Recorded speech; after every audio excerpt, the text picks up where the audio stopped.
Buzani to Vinter. Donadoni. Now Boban. Through the legs of De Paolo. And he was sent crashing to the ground. Well, time now for us to just leave the action from Milan briefly and whisk you off to Paris for the Prix de l'Arc de Triomphe at Longchamp. One of the top events, of course, in racing calendars. Let's join Ralph Scott after we see this shot to top of the bar. To join Ralph Scott in Paris. Yes, and we have a Milan-based horse here. Missile has come up from Italy to run. You can just see him on the top left. 23 runners here, about to go off on this mile-and-a-half journey. Intensely for it'll be. They're in the stalls already, some of them. Number 1 is Ezud with Walter Swinburne. 2, Opera House, being well backed, coupled with Intrepidity. Missile with Frankie Dettori. Vertaman, 3rd last year, Freddie Head. Platini, Mark Rimmer. The Star of Germany, Platini. Dariune, Olivier Deleuze. Garden of Heaven, Richard Quinn. User Friendly, 2nd last year with George Duffield. Market Booster with Michael Kinnan from Ireland. Only Royale from Newmarket with Ray Cochrane. Always Friendly with Alan Monroe. Big outsider, that one. Urban Sea with Eric Samata. His father Yves won 4 arcs. Armiger, who's coupled with Weems Bite, with Willie Carson is 50. He's not yet to win the arc. Badalato, a bit outside with Jean-Michel Breu. Talois in the Trampolino colours with Olivier Pellier. Then Hernando, being well back, that one. The Jockey Club Cup winner, Cash Asmussen. Bob's Return, the St Ledger winner with Philip Robinson. 12 to 1 he is. White Muzzle with John Reed. Weems Bite, Pat Edery, who's won 4 arcs. The Aga Khan Shamaka with Gerald Mossy. And then the 3 fillies. Intrepidity, who's coupled with Opera House, last year's winning jockey Thierry Jarnet. Bright Moon, Sylvain Guillot, and another outsider, Dancienne with Dominique Berth. Few to get loaded. The betting is interesting. Here's John. Very little change in the top 3 in the betting. There are joint favourites at the moment. 16 Hernando at 3.8 to 1, and the couple pair, Opera House and Intrepidity, it's 4 to 1, Armiger and Weems Bite. Shamaka, the Aga Khan's filly, on the drift. She's out to 7.8 to 1, but very good money for Mizzle and Frankie Dettori, who was 16 to 1 in Britain, opened 14.5 to 1. They're now 8.9 to 1 on the Paris Mutuelle. There's been money for User Friendly, who's 11.9 to 1 now, and for Bob's Return, who is into 12.8 to 1 Bob's Return. Only Royale has been backed a bit as well. That's 18.5 to 1. But this is the most open arc since 1960, when Ardedith was 3.8 to 1. It's 3.8 to 1 joint favourites now. The other statistic, 4.4 on the penetrometer scale. That's heavy ground. It's likely to be very, very testing. A fascinating arc. Race commentator Graham Good. 23-runner lineup. They have between them won over 7,750,000 sterling win and place. Dancienne, one of the last to walk forward. We're looking there at one of the English outsiders, Always Friendly, under Alan Monroe. And now we're waiting for Dancienne to load, and they'll be slotted away for the Chiga Prix de l'Arc de Triomphe. Expect a big early show as they break away from Bob's Return, and away they go. And through the first furlong, it's Dariune, one of the first to show. Market Booster on the inside. User Friendly's out wide. And then Bob's Return showing prominently. Badalato makes a bid for Dory Opera House on the inside. And they go through the first furlong. And also up with the pace, it's Armiger. It's Armiger now and User Friendly. And the blue colours on the wide of the 3, that's Dariune, one of the French outsiders. In behind these comes Urban Sea in yellow, followed by Shamaka taking a keen tug. Bob's Return in the dark blue and yellow on the outside of the pack. Through on the inside is Dancienne. Opera House follows that, and then Intrepidity in the shake second colours, but it's still Dariune that has the edge from in second place, as Shamaka showing second. Then on the inside is Armiger making great strides on the outer in the dark green. Always Friendly behind these. Bob's Return, Urban Sea, and then Opera House, and then Weems Bite and Garden of Heaven is Zood of the trailers. A White Muzzle racing mid-division, only Royale mid-division, but back on the leaders, and Dariune has it. Dariune from Always Friendly, wide of Armiger and Shamaka. That's the leading 4. Bob's Return running a big race 5. On the inside, Urban Sea shows in 6th spot, and they start the turn at the far end of the straight, and they're to come towards the halfway stage for the Chiga Prix de l'Arc de Triomphe. and Darioun still has the edge. Always Friendly in second, Armiger third, and Shamaka 4, and Bob's Return 5. Market Booster strides through on the outside of Opera House, and then Weems Bite running the rail. Urban Sea just in front of that, and then Mizzle, one of the two greys in the race.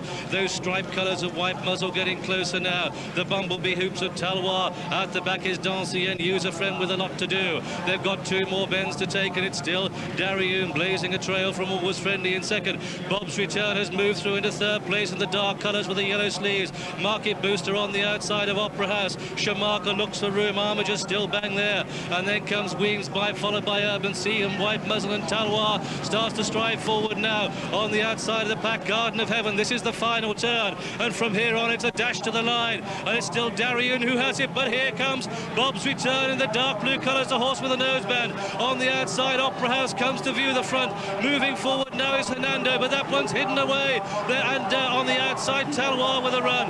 But it's Opera House that's come through to dominate. Here comes White Muzzle and Real. And on the inside, Urban Sea with a run. It's a wall of three as they race up to the judge. Striped colours, the outside is White Muzzle. Through on the inner is Urban Sea in yellow. They race up towards the line. Urban Sea's just going to take it. And at the post, it's going to be Urban Sea and White Muzzle. Urban Sea, White Muzzle, the 1-2. Opera House third, Intrepidity 4, Henry Royale 5, Bob's Return, a Valiant 6, and then Missile 7, followed through by Talois and Vertemont. Then came Market Booster with a long time leader, Darioun, followed by Dancien. Behind Dancien, Platini and Badalato, and Always Friendly. Then came Bright Moon and Weems Bite and Armiger and Missile. And one of the back markers was Hernando, and last of all, pulled up and distressed is Shamaka. And so the winner of the Arc, number 12, Urban Sea, ridden by Eric Saint-Martin.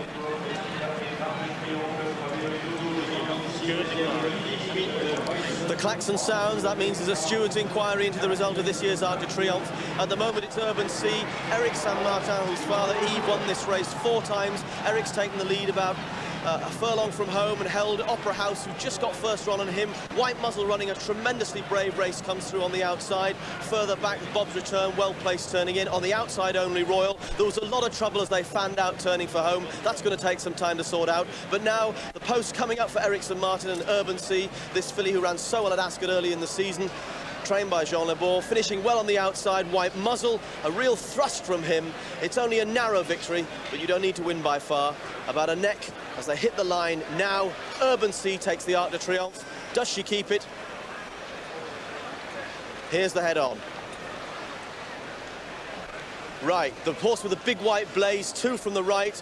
That's Talois. He swerves violently, but I think it's of his own accord. Whether he hampers anything in so doing, we'll see very shortly. Michael Roberts has just about got the lead. There goes Talois. Nothing caused him to do that. He just swerved away violently, and he didn't, in fact, hamper. Oh, he's gone back in again and certainly caused Henry Royale to check, but I don't think there was anything his jockey could have done about that manoeuvre. On the rail, Urban Sea and Eric Saint-Martin look to have a perfectly trouble-free run. They've got a lovely smooth passage through on the inside and save ground. Michael Roberts there on Opera House, driving for the line. His horse is keeping fairly straight. John Reed's horse, White Muzzle, may have drifted a little bit to his right, but John has his whip in his right hand trying to prevent that. There doesn't look, as we can see at this stage, any serious trouble involving the main protagonist. There may have been trouble behind. As they come up to the line, fist clenched, it's Eric Saint-Martin and Urban Sea. 34th Mackeson Gold Cup, and Guybin's Nephew's the first to 34th Mackeson Gold Cup, and Guybin's Nephew's the first to show from Bradbury Star, Egypt Mill Prince right up there too, and on the inside Tipping Tim and General Pershing's up there too, and a faller at the first. A faller at the first, looks as though it's Brandeston who's gone at the first. Brandeston, yes, has gone at the first. Guybin's Nephew the leader from Egypt Mill Prince and General Pershing. Then Bradbury Star just in behind them, Space Fair on the outside.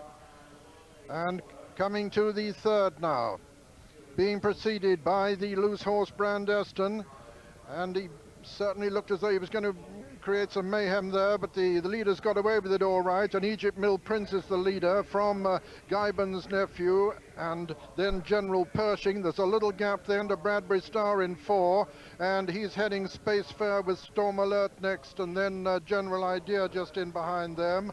But Egypt Mill Prince the leader from Guybin's Nephew, the old man of the race, the 11-year-old. Then General Pershing in third. There's quite a gap then to Bradbury Star, who's being chased by Space Fair and Storm Alert. And then General Idea as they come down to the fourth. Egypt Mill Prince from General Pershing and Guyben's Nephew. Then a little gap to Bradbury Star and Storm Alert and Space Fair in second schedule. Over the fifth, it was Egypt Mill Prince from General Pershing and Guyben's Nephew. Storm Alert, Bradbury Star and Space Fair, second schedule. Behind them comes Bishop's Hall, and behind him is Tipping Tim with General Idea. The loose horse racing wide, Brandeston, as they come up towards the fence. It'll be the last on the next circuit and hopefully may run out here. This will be the sixth. Egypt Mill Prince, the blinkered runner, is leading over it and lands 4 lengths clear of General Pershing, Guyben's Nephew, second schedule, and Storm Alert and Bishop's Hall. Then Bradbury Star with General Idea on his inside and Space Fair next, followed by Sword Beach and Tipping Tim, last year's winner. Then River Bounty and Armagret, and finally Morley Street. Coming to the seventh now. Egypt Mill Prince still clear of General Pershing, Guyben's Nephew, Storm Alert, second schedule. Bradbury Star, Bishop's Hall, General Idea, Space Fair. Behind them Sword Beach, River Bounty. Then Tipping Tim. Behind Tipping Tim is Morley Street, and Armagret is the back marker now as they run down to number 8. And Egypt Mill Prince still the leader from General Pershing. Guyben's Nephew on the inside, Storm Alert right up there with Bradbury Star also, and second schedule as they race now towards the water, number 9 for of course the only time. And Egypt Mill Prince still the leader from General Pershing. Storm Alert's gone right up there with Guyben's Nephew on the inside, Bradbury Star next in second schedule, and General Idea and Bishop's Hall as they come to the first of the ditches now. Egypt Mill Prince from General Pershing, Storm Alert. Then second schedule on the outside of Bradbury Star, Guyben's Nephew next. Number 11 of the 15 fences, Egypt Mill Prince, who's made all the running so far. From General Pershing and Storm Alert in second schedule, then Bradbury Star. Then comes Guyben's Nephew, and a long gap then to River Bounty and General Idea as they race towards the final ditch, 4 from home. Egypt Mill Prince is the leader from Storm Alert, going well in second. General Pershing a very close third. Then second schedule 4 and 5 Bradbury Star. Guyben's Nephew's unshipped his rider at that one as they race to the top of the hill.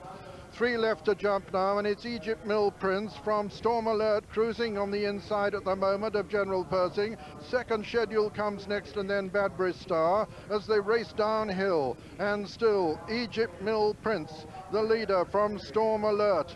Then comes General Pershing. Bradbury Star is making ground towards the outside. Second schedule is still very well in contention as they come down to the next fence now. 3 from home. Egypt Mill Prince is the leader. Bradbury Star moves up there, and the second schedule a faller at that one. It's Egypt Mill Prince now from Bradbury Star, who moves into second. Third is General Pershing, and back in fourth is Storm Alert as they come to the second last, and it's Egypt Mill Prince from Bradbury Star in second.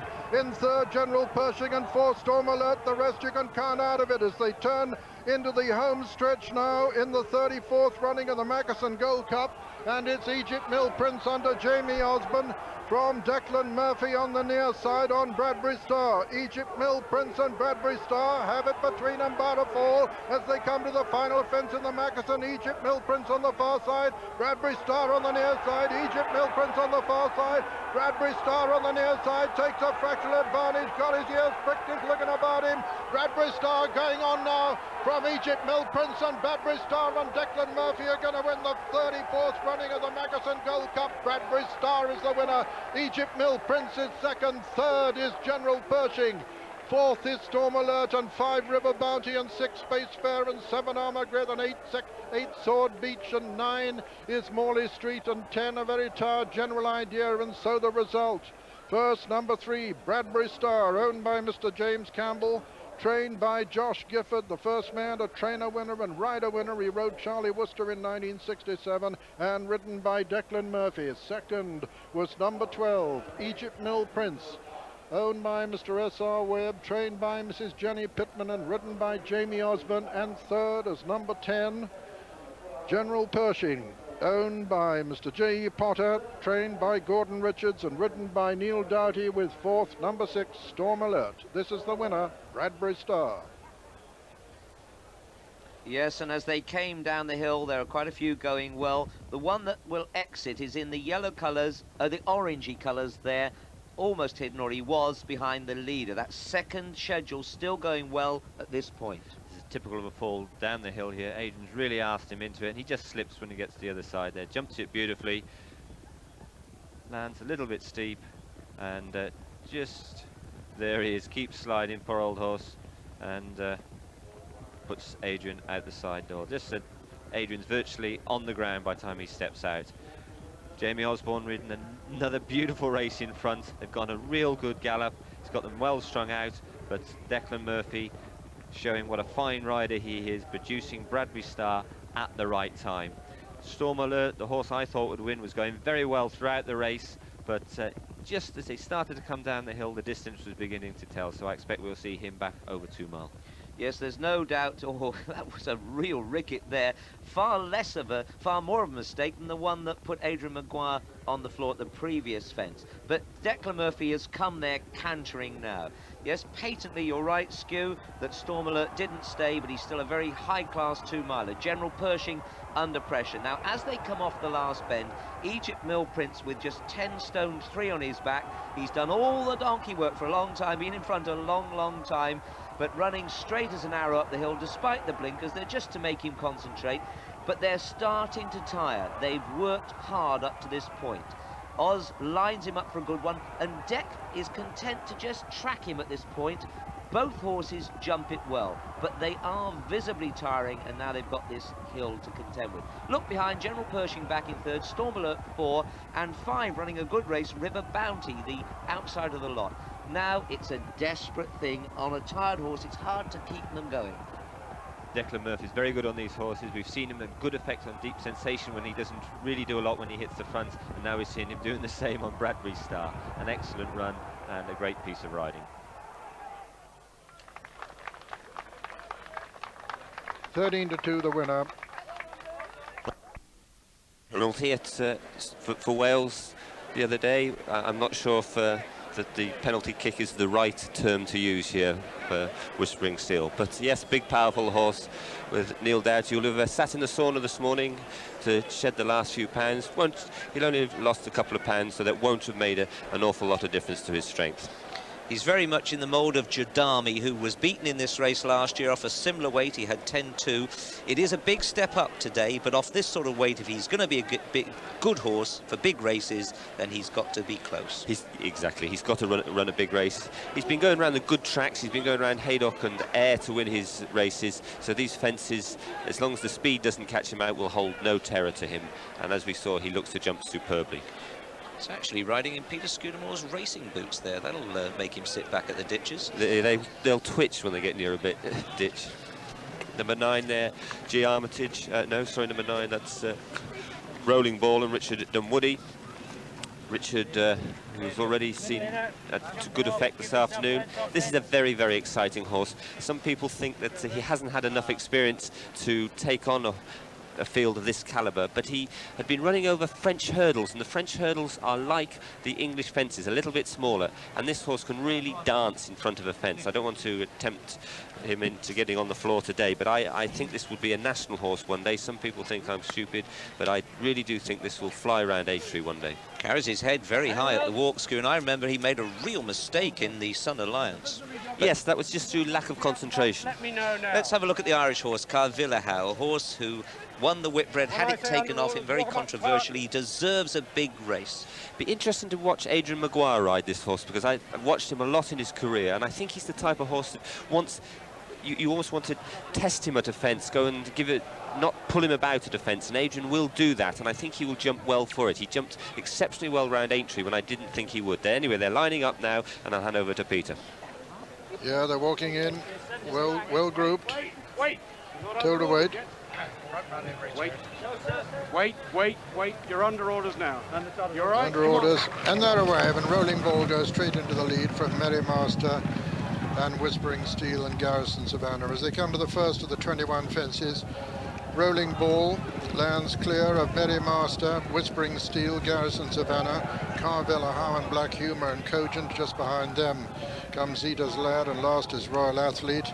and Rolling Ball jumps the first ditch clear of Merry Master, who pecked just a little bit on landing there. Way back in third is Whispering Steel, then Garrison Savannah and Cogent, Carvilla Howe and Black Humor and Zeta's Land, and over the third.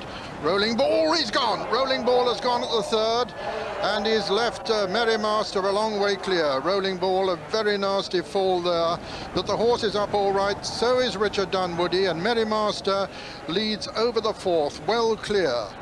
Made a slight mistake at it, but got away with it, and he's well clear under G. Armitage, within second place Merry Minstrel, or Whispering Steel I should say, and behind Whispering Steel is Cogent, and then comes Garrison Savannah, and behind him Black Humor. Behind Black Humor is Carvilla Howe, and then Zeta's Lad. Behind Zeta's Lad is Royal Athlete, and right over the far side now, swinging left-handed towards the cross fence, and it's G. Armitage on Merry Master. A long way clear of Whispering Steel and Cogent and Garrison Savannah, Carvilla Howe and Black Humor, and behind them Zeta's Lad and Royal Athlete as they come to fence number 6. Whispering Steel leading the second pack, but well clear is Merry Master, and turning for home on the first circuit, Merry Master from Whispering Steel and Garrison Savannah and Cogent. Quite a little gap then to Black Humor, then Carvilla Howe and Zeta's Lad, and finally Royal Athlete. They're being pursued by the riderless Rolling Ball, who's clearly unhurt, and Richard Dunwoody, as I said, up on his feet all right over the 7th here, and Merry Master lands in the lead. From Whispering Steel and Garrison Savannah and Cogent, a little gap then to Black Humor, Carvilla Howe, Zeta's Lad, and Royal Athlete, the second of the ditches.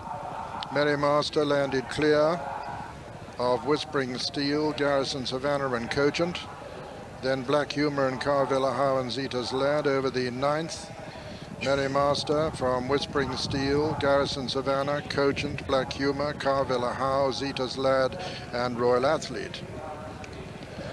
Coming to the fence, it'll be the last next time round, and 10th this time.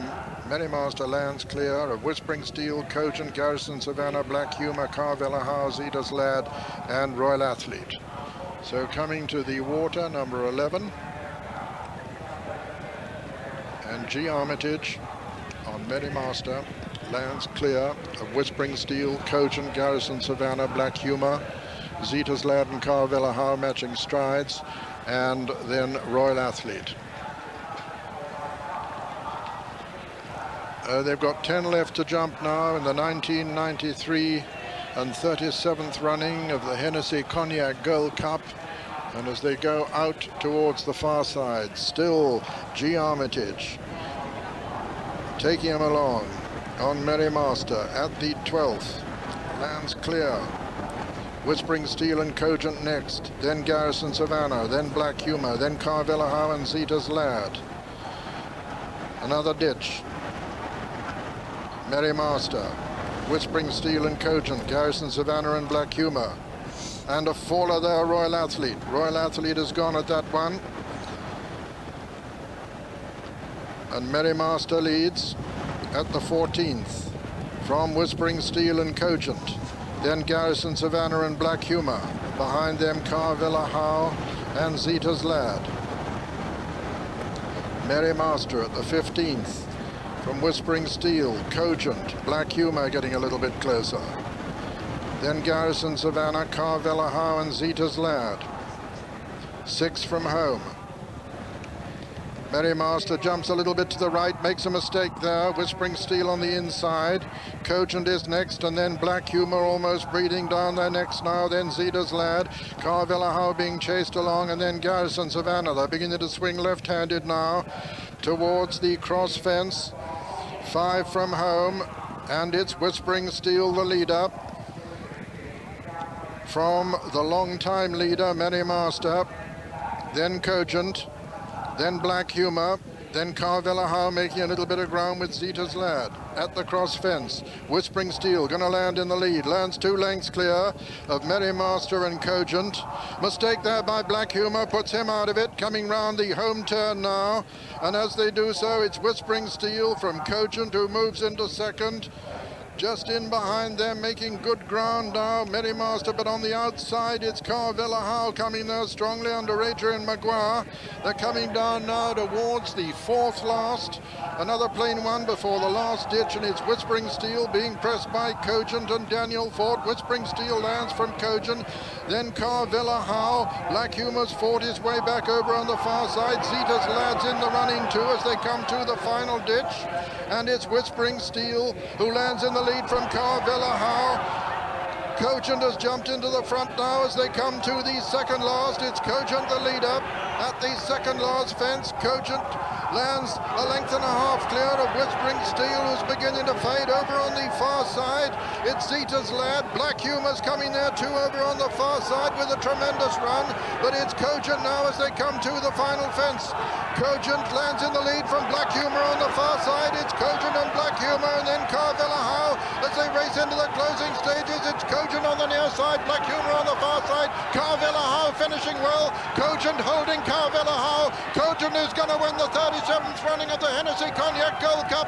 Cogent has won it from Carvilla Howe and Black Humor there. The 1, 2, 3, 4 was Zeta's Lad, and 5 came Whispering Steel. Behind Whispering Steel was the long-time leader Merrymaster, and Garrison Savannah is the only other to finish. And so the result of the 1993 Hennessy Cognac Gold Cup, first number 7, Cogent, owned by Pall Mall Partners, trained by Andrew Turnell, Andy, who rode the 1975 winner April the 7th, and ridden by 7-pound claimer Daniel Fort. Second was number 5, Carvilla Howe, owned by Mrs. Miles Valentine, trained by Mouse Morris in Ireland and ridden by Adrian Maguire. And third was number 4, Black Humor, owned by Lady Lloyd Webber, trained by Charlie Brooks and ridden by Graham Bradley.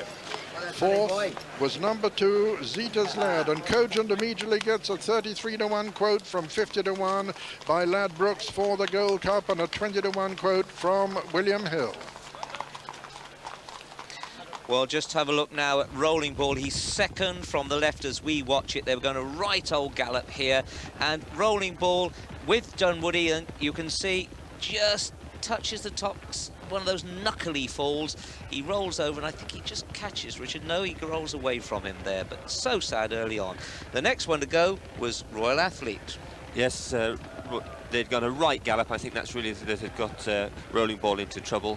Just at the back of our film here, we see Royal Athlete, who's been jumping particularly well this season, just picked up, just gone. Didn't come up and hit the fence very hard, and that's the end of his chances. But I think speed on the ground probably caught him out. And this is a very interesting mistake, Black Humor here at the cross fence, because this really, I think Bradley will look back at this tonight and think that's cost him a Hennessy. There's no doubt about that. He hit it and went sideways, and from going well was struggling. Although Brad sat quiet, even though there were 5 horses in front of him, and got back into the race. Whispering Steel, lovely horse. He's done very little wrong today. He's jumped well. He's found a top-class race with a big pace. But they're bunching. Coming on the outside is Carvilla Howe, who'd been struggling only a couple of fences earlier. Cogent in the dark red made a mistake there. But you can see Black Humor being scrubbed along, struggling I was trying to say there, scrubbed along. You wouldn't have thought he'd have got back in it from this point, not going to work. No, without that mistake he'd have been just sat behind the leaders on the bridle, but he's had to go for him early, and it's cost him the race perhaps. But I'm delighted for Andy Turnell. This is the 3rd winner of this race for the Turnell family. His father Bob trained Roderigo and April the 7th. This horse was beaten 25 lengths round here last time by a horse called Dublin Flyer that runs in the 3 o'clock at Warwick later on this afternoon, so we won't get much of a price about that later on, but a great performance, and I'm so pleased for Andy. He's got beautiful horses. I've been saying all season what lovely horses he's got, and now he's won one of the classic chases of the season. And Zeta's Lad back in 4th place. He's run a good race, but young Dan Fort going all the way to the line. He knows he's got it now. Carvilla Howe, yet again a bridesmaid in a big race, and Black Humor very unlucky after that big mistake. A terrific Hennessy. Go for him early, and it's cost him the race perhaps, but I'm delighted for Andy Turnell. This is the 3rd winner of this race for the Turnell family. His father Bob trained Roderigo and April the 7th. This horse was beaten 25 lengths round here last time by a horse called Dublin Flyer that runs really well, and Adrian Maguire, who rode him that day, and Usher's Island just seemed to... Ball facing the wrong way. Young Hustler has to do a turn. They've all been told to take a turn. Bradbury Star is one of the back markers as they line up. 19 fences they have to jump, 3 miles the trip, and they race away, and it's Young Hustler that leads as they go down towards the first. Rolling Ball on the inside, and Barton Bank. So that's the 1, 2, 3 as they come down towards the first. With Young Hustler, Barton Bank and Rolling Ball, and they're all safely over the first. The pace doesn't seem to be that strong. Just in behind these, Travado taking quite a keen hold. The Fellow close up, and Nevada Gold, and this is the first ditch they jump. It's Young Hustler, Rolling Ball, and Barton Bank the leading three. Then Travado racing in 4, the Fellow in 5, and Docklands Express 6. And these are followed by Zeta's Lad, and at this stage Black Humour, one of the back markers, and they swing right-handed, and Bradbury Star last at 1. Down towards fence number 3. Young Hustler out in front by length to Rolling Ball on the inside of Barton Bank, a length and a half back to the Fellow, a length to Travado, 2 lengths back then to Docklands Express, then Nevada Gold and Zeta's Lad, and Bradbury Star and Black Humour. That's the order as they come towards fence number 3. Young Hustler leading, with Barton Bank on the inside and Rolling Ball in the air together, all over the third.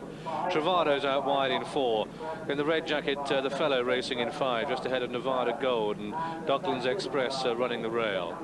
Over the next, that's another ditch, and it's just Young Hustler on the outside of Barton Bank. Young Hustler, Barton Bank, and Rolling Ball as they come down towards fence number 5.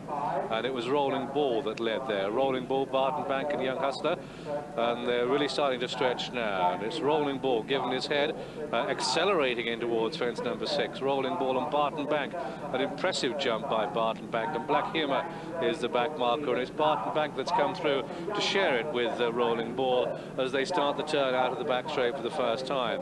4 lengths back to Young Hustler, then the Fellow, a length and a half back to Travado, 3 lengths back then to Nevada Gold. On the outside of Nevada Gold, Bradbury Star, followed by Docklands Express, Zeta's Lad, and detached by about 4 lengths is Black Humour. They come down towards fence number 7, and it's Rolling Ball rolling along in the lead under Richard Dunwoody. This is fence number 7. Rolling Ball and Barton Bank from Young Hustler, and the Fellow.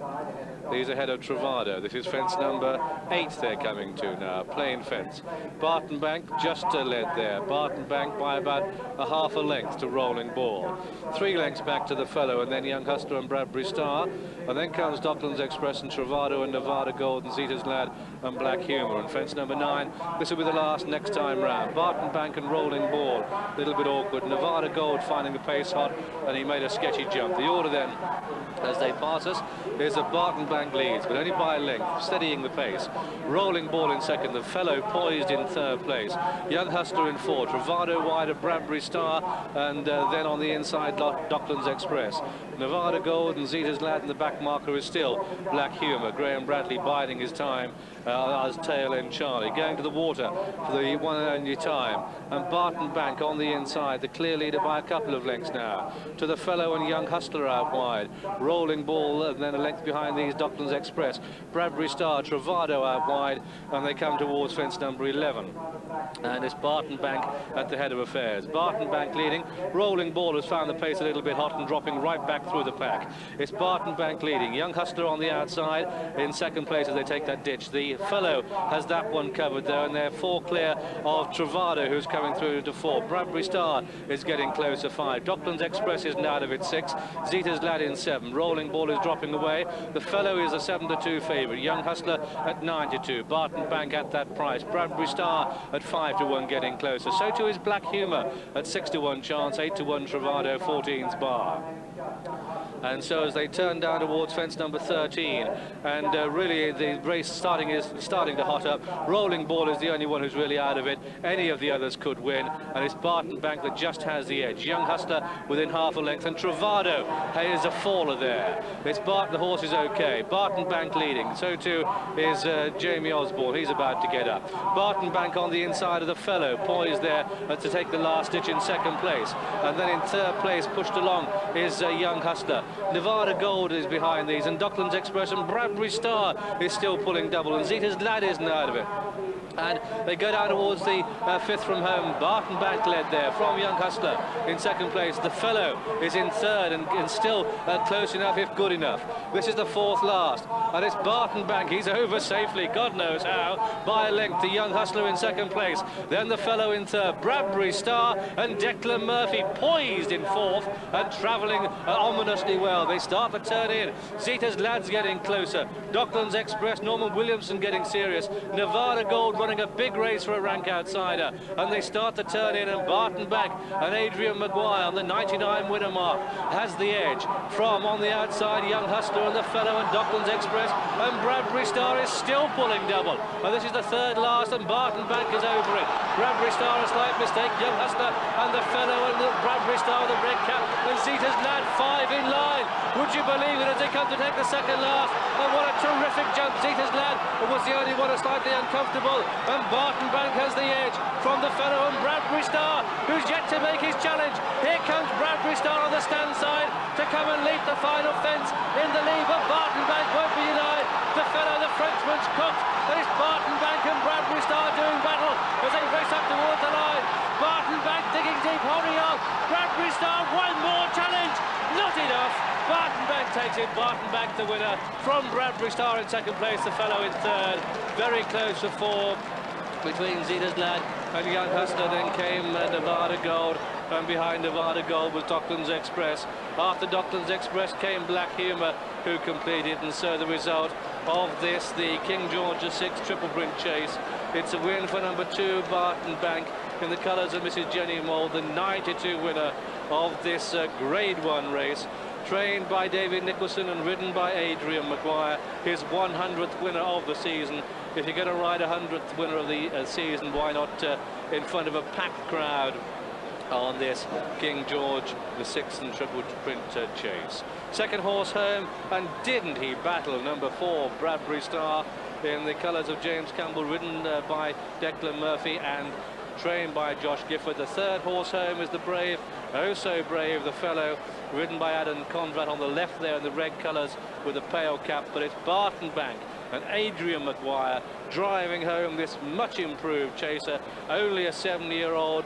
Bradbury Star came very close home, but that late thrust was just not enough to take Barton Bank and deny him the honours, and Barton Bank has gained the day, and Adrian Maguire knows it.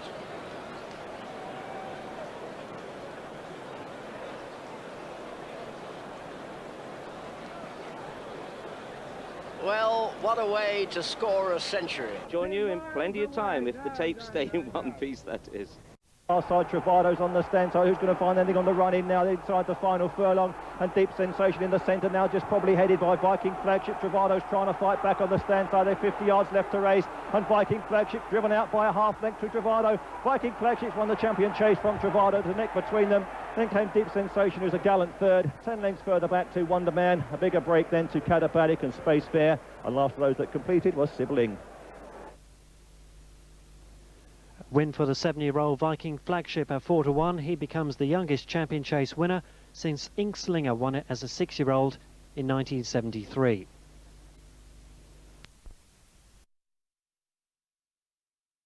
Because of a long and lean neck there. No, he's a former pointer. I saw him run the first time he ever ran it over fences at Worcester, and I was stood by a fence and he made a bad mistake.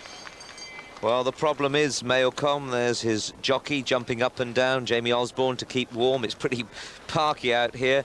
The trainer with her back to us, and next to her David State, her long-time fiance. But it looks as if the job has been done. The plate is back on again now, and we shall resume normal service just as quickly as possible. It's something that, of course, can't be done in a hurry. You put a nail in the wrong place and bang goes the horse's chances. Des Fletcher is the one of the blacksmiths there. He's been a blacksmith a long time at the blacksmith at Cheltenham, and he's also trains a few under permit himself. Yes, there the colours, the back to us, Belvederian with the hoops there.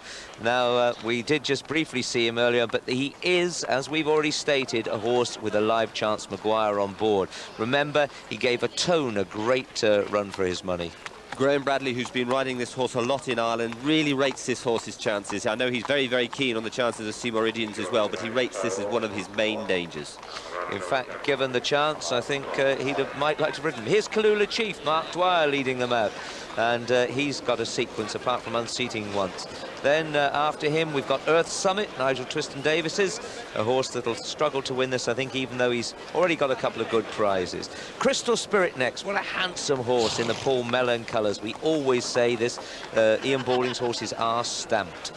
Jimmy Frost on board. After him, Adrian Maguire on Belvederian for Mouse Morris. Tony O'Reilly's well-known colours. And then we've got The Glow. David Ellsworth is trying to make a case out for this horse. Paul Holly rides. Well, he swears to me that this horse has got a lot of ability. Monsieur Le Curé from John Edwards' stable. Hector Brown's colours in the orange there. Peter Niven rides. I wonder if it's quite soft enough for this chap. Then after him, we've got the V of Geeknoy again from Nigel Twiston-Davis's stable. Again, a horse I'd have thought would want softer. Mudahim had that nasty fall at Ascot, got a lot of ability. After him, we've got another excuse from Ireland already. He's won over here at Windsor. Then Mailcom coming out next. He's now got his plates safely on. The black colours of Martimick, a mare by Montélimar. Kim Bailey trains for Richard Shaw. Richard already had a Grand National winner in his time. And then Seymour Indians, Graham Bradley on board here. But as we said, he couldn't choose between this one and Belvederian. And then Chris Grant on Arthur's Minstrel. Bernard Hathaway's horse there. Good stayer, jumps, goes around Aintree. Nearly lifted the race there last year. One Man and Neil Doughty, both bold jumpers. And here in the green we have Royan, another of Mrs. Pittman's runners, and then the cross belts of Petty Bridge going out. The yellow there is of Brabazon, Mark Richards, and then the stripes of Honest Word. He's on a roll too. He's had 4 wins in a row. Hilda Clark's colours seen for the second time this afternoon. Charlie Swan looking for his 3rd winner of the day and of the meeting here. Well, this race, as Steward said to you earlier, is a race that can take some winning. And funnily enough, a lot of horses that win it we think will go on to be true champions. Young Hustler won it last year, but he's been struggling to find his form. Now, doesn't that shot give you an idea of the hill that they have to climb? A lot of people don't quite realise how much energy that does take at the end of a race. It is a hard struggle up there, especially if you've got 2 breathing down your neck.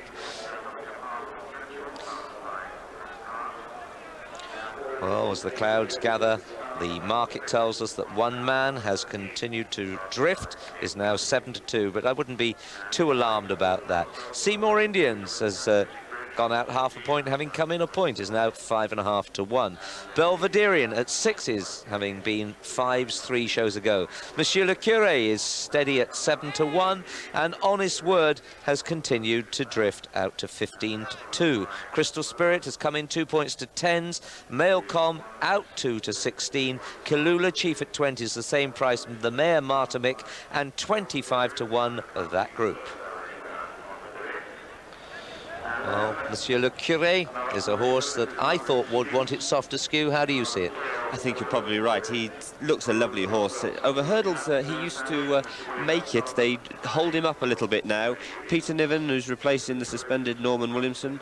Peter has ridden the horse before and won on him, so he knows the horse. Peter often rides John Edwards' horses when his proper jockey or his first jockeys aren't available. Peter, a very, very able rider. I remember him when he was at David Nicholson's. That's where he set off his career, and then he moved north to Mary Reevely, and what a great move that was. And some great old characters here. Special Cargo nearest to us, Her Majesty's horse, and Mr. Frisk the chestnut in the background. He's always very excited.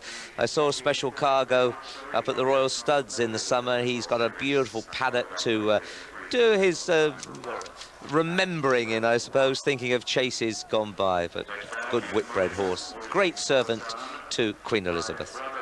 So there they are. Isn't it grand to see them looking so well? Mr. Frisk, of course, is still quite an active horse with Tracy Bailey and all sorts of horsey events, but Special Cargo, well and truly retired now.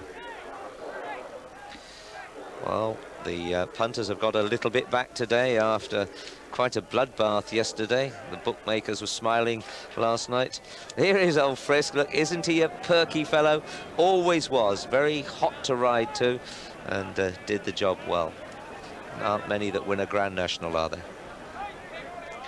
And number 8, Honest Word, a horse that had set up a sequence of wins and has been very impressive, but has drifted in the betting. I think this horse will run very well.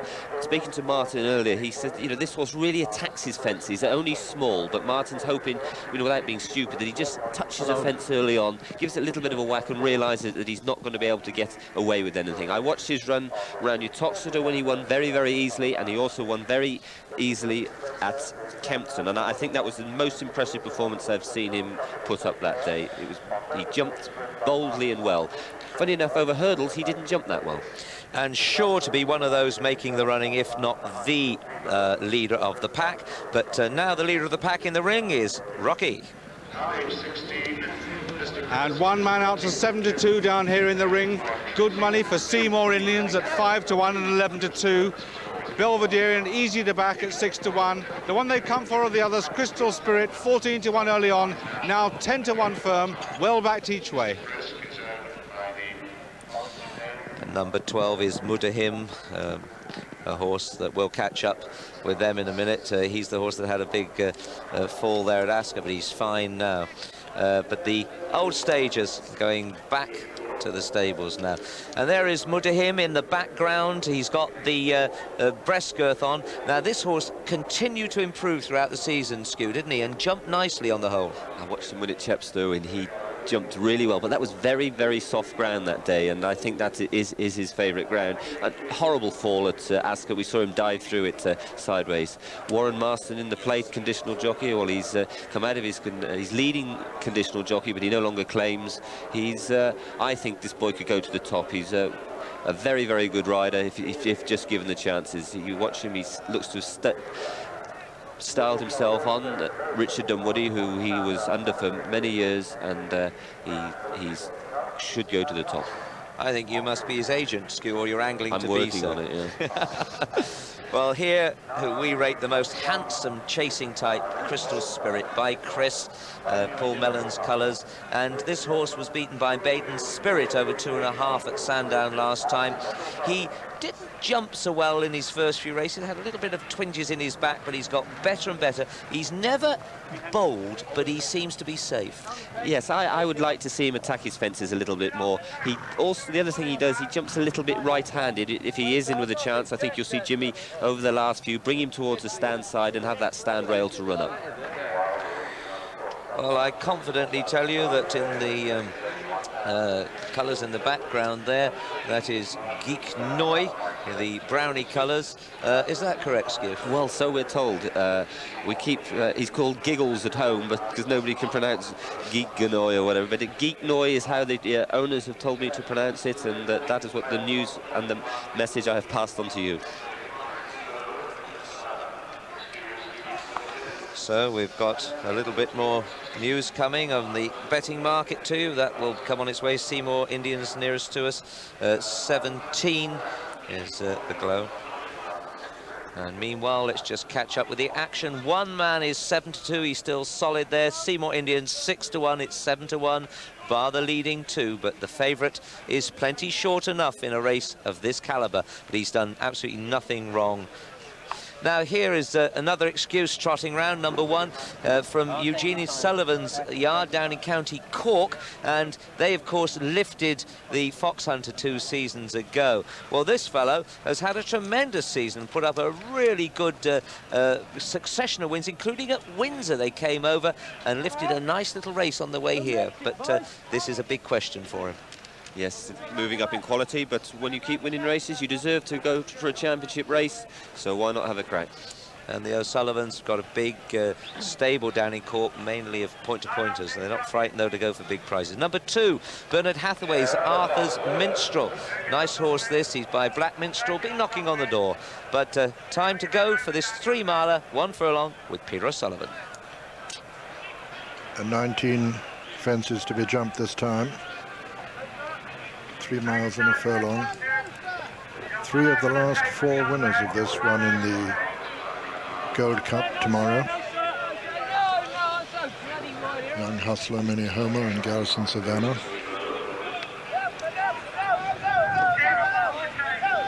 Several appeals. Geeknoy and Arthur's Minstrel have yet to get in line.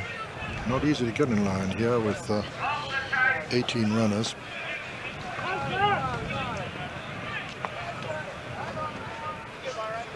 That's as good as they're going to get, and they're away. And racing towards the first, Honest Word and Martimic and Crystal Spirit. Honest Word lands in the lead from Crystal Spirit. And one man, the grey, towards the near side. Martimic over on the far side with Honest Word. And it's Honest Word from Martimic and Crystal Spirit and Male Common, one man. Then comes Earth Summit and Kalula Chief and the Glow on the inside. And then Seymour Indians with Monsieur Le Cure and Belvederian next as Honest Word lands over this in the lead. And they're all safely over it. Geeknoy and Petty Bridge, two of the back markers. Honest Word and Martimic and Crystal Spirit making it. From one man towards the outside on the inner is Male Com, then the Glow and Earth Summit and Seymour Indians and Kalula Chief as they come to the third.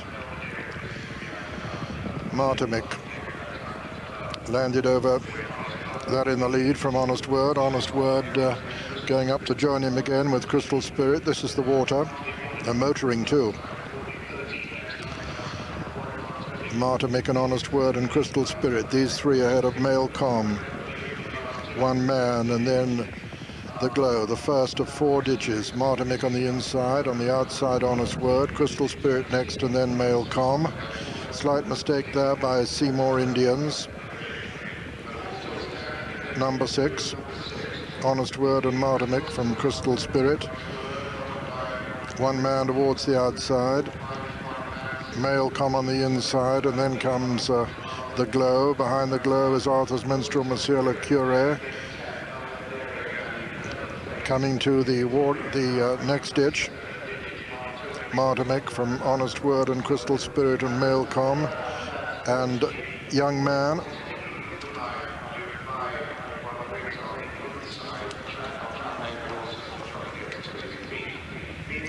They run downhill. Martimic from Honest Word. In third is Crystal Spirit, and then 4 is one man with Male Com on the inside, and then Monsieur Le Cure. Behind Monsieur Le Cure is the Glow, and then Mudahim, and then Arthur's Minstrel, and then Belvederian and Ruyan on the outside, then Geeknoy. Behind them come Seymour Indians, and then Earth Summit, and behind Earth Summit is Petty Bridge with Another Excuse and Brabazon. So Kalula Chief, the absentee. Kalula Chief, the faller down in the country, and Martimic the leader from Honest Word and Crystal Spirit and one man. Behind them come Monsieur Le Cure, and then the Glow and Arthur's Minstrel and Mudahim. Then Ruyan. Then Earth Summit and Seymour Indians over the 10th. Martimic lands in the lead from Crystal Spirit, and Honest Word has gone there and badly hampered the Glow. Honest Word a faller, and his rider yet to rise as they go to the next with Martimic the leader.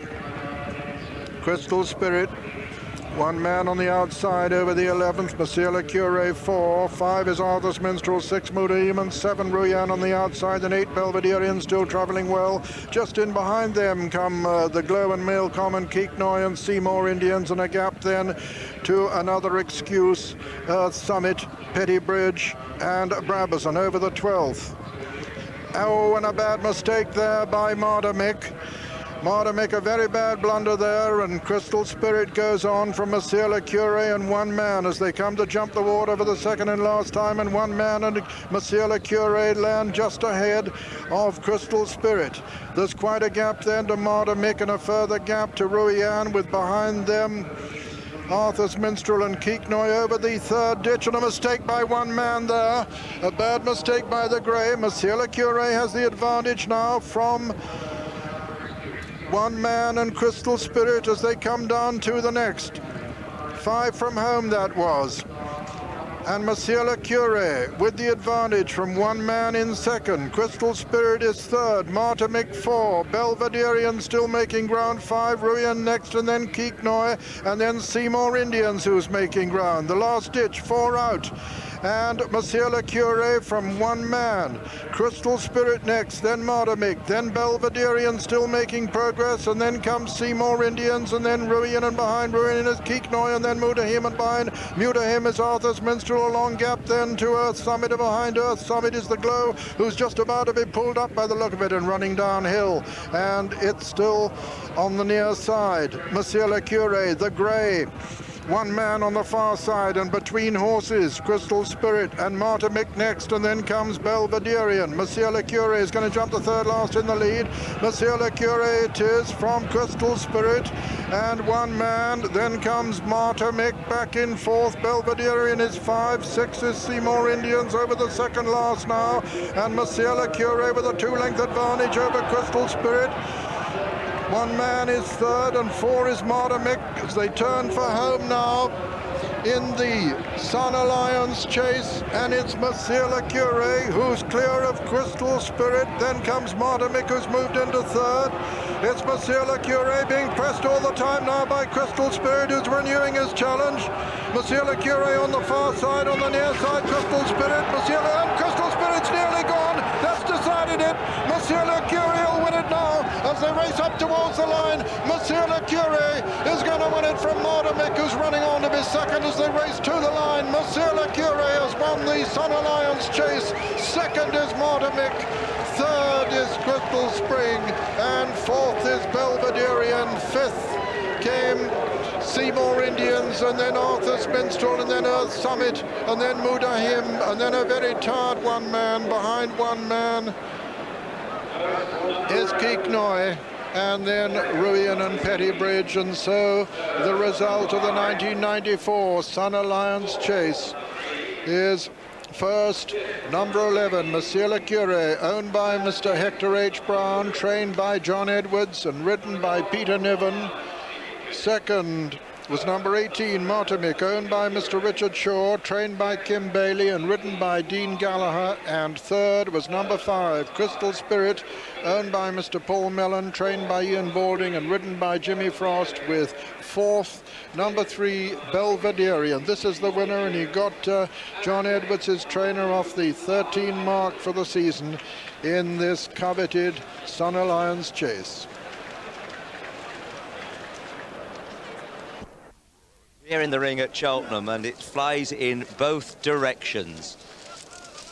Well, in the orange colours, Glenstall Flagship, the one that has just been spoken about. Joseph Crowley owns this, and his son-in-law Aidan trains it. Now, this animal is unbeaten in 2 runs, and as you'd expect, is by the stallion Glenstall. Charlie Swan's on board, and he's easily leading for the Ritz Club Trophy. This is a half-brother to Viking Flagship. I said it was a full brother to Viking Flagship, but obviously Viking Flagship's by Viking, and this horse is by Glenstall. Takes a lot of working out, Richard. So, Glenstall Flagship, winner at Punchestown and also at Navan. And no mean performer either on the level there. He was a runner over a mile and a half. 10s to 1 from 11 to 1. Skew Moorish is an animal here, number 20 in the Diablo, the red and grey there. Now, this is ridden by Declan Murphy, but I happen to know that Adrian Maguire would have been very pleased to have ridden this if My Silver had not been lining up. Yes, this is by the prodigious sire Dominion, who unfortunately died not so long ago, but he's had some very, very high-class hurdlers. Martin Piper always buys his horses by this sire when he can.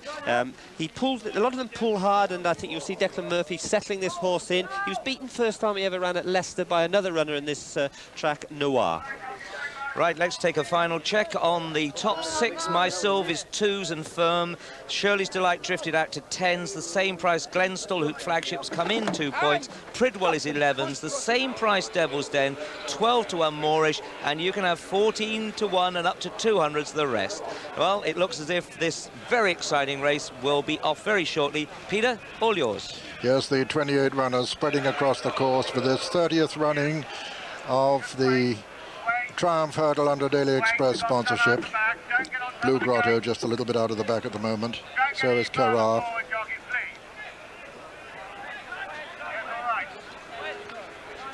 That's daring past, turning towards the right. This Cara to get in and join the others as we see them from the rear at the moment. And that's it, they're away. And as they jump off, Glenstal Flagship is one of the first to show as they come to the first flight. Glenstal Flagship is over in the lead from Catastrophe. Then on the near side is Doctor with Daring Past right up with them too, and Mysilv has just about taken it up now in the centre. It's Mysilv from Catastrophe and Glenstal Flagship over on the far side, then Doctor and Daring Past. Just in behind them come Duveen, and also making good progress up towards the lead is Atherton Green. But it's Mysilv, the leader, from Catastrophe and Atherton Green, and Glenstal Flagship over on the far side, Doctor on the near side, and all safely over that second flight and making their way out into the country now, with Mysilv joined by Atherton Green. Atherton Green just shading Mysilv at the moment as they go out into the country with Doctor third. 4 comes Catastrophe and then Glenstal Flagship. Then just in behind them, Ground Nut. On the outside of Ground Nut is Star Market. Just behind Star Market, it's Allegation. Noir right up there, with Atherton Green not far behind him, Mysilv on the outside, Glenstal Flagship. Noir and Jamie Railton with the advantage over this flight from Mysilv, Catastrophe, Glenstal Flagship, then Doctor, then Ground Nut, running to the 5th flight. Noir and Mysilv, these two together. Glenstal Flagship is in 3rd. Daring Pass making good progress under Peter Niven towards the outside with Catastrophe next, and then comes Pridwell, who's made ground. But it's Noir, 3 out, and Mysilv. Mysilv lands in the lead from Noir, then Daring Pass, then Catastrophe. Then Glenstal Flagship on the inside. Pridwell, Doctor's not far behind them. My Ballyboy is making good progress as they run down towards the next. 2 left to jump now. Mysilv, Noir. Then comes Daring Past. Then Glenstal Flagship. Doctor comes next with on the outside Catastrophe, and then Pridwell still making quite good ground. Mysilv, the leader as they come towards the second last. Mysilv from Daring Past over on the far side. Glenstal Flagship moves into 3rd. Mysilv is going to jump the second last in the lead. Mysilv is over. Daring Past, Glenstal Flagship making ground. Towards the outside is Blue Grotto. They're racing now towards the home turn. Moorish is coming there with quite a good run too, and it's Glenstal Flagship rather than on the far side. Mysilv in the centre. Mysilv and Glenstal Flagship from Pridwell putting in a good run. Then comes Moorish, racing now towards the final flight, and it's Mysilv and Glenstal Flagship. Catastrophe putting in a renewed challenge as they come to the last. Mysilv lands in the lead at the last. It's Mysilv, the leader, from Moorish putting in a run under Declan Murphy, but Mysilv is holding them all as they race up towards the line. Mysilv is going to win the Daily Express Triumph Hurdle. Mysilv is the winner. 2nd is Moorish. 3rd is Shirley's Delight. And 4th is Blue Grotto. That's the 1, 2, 3, 4 in the 1994 Daily Express Triumph Hurdle. The result: first, number 29, Mysilv, owned by the Million in Mind Partnership Mark III, trained by David Nicholson and ridden by Adrian Maguire. Second was number 20, Moorish, owned by Mr. Adrian Fitzpatrick and Mrs. M. Horan, trained by John White and ridden by Declan Murphy. And third was number 30, Shirley's Delight, owned by Mr. Liam Doherty, trained by Noel Mead, and ridden by Paul Carberry with fourth, number 4, Blue Grotto. Adrian Maguire's second winner of the meeting. He's still got a chance of catching Charlie Swan for the championship of the meeting. But what a brave performance by this filly. Always up there in the driving seat, out of trouble, which is a great asset. There was quite a lot of trouble behind her in the race, but she kept galloping all the way to the line. They look like challenging her going to the last, Richard. Yes, indeed. A bit of trouble behind. Pridwell got a bump at the last hurdle there, but some horses have run brilliantly just out of the money, but this one has left them for dead. Another British-bred horse here, bred by Tim Holland Martin's Overbury stud, by Bustino, as you said, and we're holding our own up here, and it's often a very difficult thing to do. But she gallops all the way to the line. What a super filly. Well made, a lot of confidence behind her. She's won how a filly should win, and she's won from another filly there, Shirley's Delight, who's by Be My Native, and Paul Carberry on board that one. But the fillies just being congratulated there by the stable companion, and Warren Marston riding that. But what a great result for racing. Lots of little people involved in the race. Well, little people, lots of... What I'm trying to say is that it's not a lot of money to get into a syndicate like this, and what a great deal of fun you can have it. She will get as big a reception as Denoli because there's more owners, Richard. Yes, exactly. I think the place will erupt, and some very powerful owners too. But isn't she a lovely, big, loose walking filly, as we pointed out beforehand? She uses everything she's got. I must correct myself there. Of course, Shirley's Delight was third, not second. Moorish was second, and that was the other one that Adrian Maguire could have ridden, and said he wouldn't have minded doing so. Here he's getting plenty of pats from everyone. My Sylve went off the 2-to-1 favourite. Now that may look very generous now, but when you consider 28 ran, well, she's won like a good thing should win. She's put the colts in their place in no uncertain fashion. So that opens things up a bit now in the jockey's title, with Adrian on 2, and you know, Charlie's just ahead of him. Yes, Adrian's got some very good rides later on. I know the stable strongly fancy Triple Witching in the next. He's got a Mini Homer in the Gold Cup. He's not without a chance. So it's still all to play for. And remember that a filly won this race last year in Shawia, you know, so people who are breeding them will be very happy. There's David Nicholson's travelling head lad. He's Jeremy Willis. He's been with the yard a very long time, and that's him in his blue trilby there, just throwing the sheet across them. Horses, these are athletes, and when they're cooling down, you mustn't let their muscles get cold. Yes, and there's Anne Moore, the former show jumper, rushing in to kiss Dicko Dick, another of the members who comes from the show jumping fraternity in this horse. But you'll be amazed when you see them come into the ring here. So many familiar faces have got into this big partnership. My Sylve, 2-to-1 favourite. Moorish second at 12-to-1. Shirley's Delight at 10-to-1 filled the third spot. And Blue Grotto came from nowhere. 50-5-0-1 was fourth. Well, David Nicholson is just behind. Big grin, as you would expect. The Duke of Condicott that used to be, now the Duke of Jackdaw's Castle. I would say that if all the members send him a tenner as a well done, he'll be a very wealthy man after today.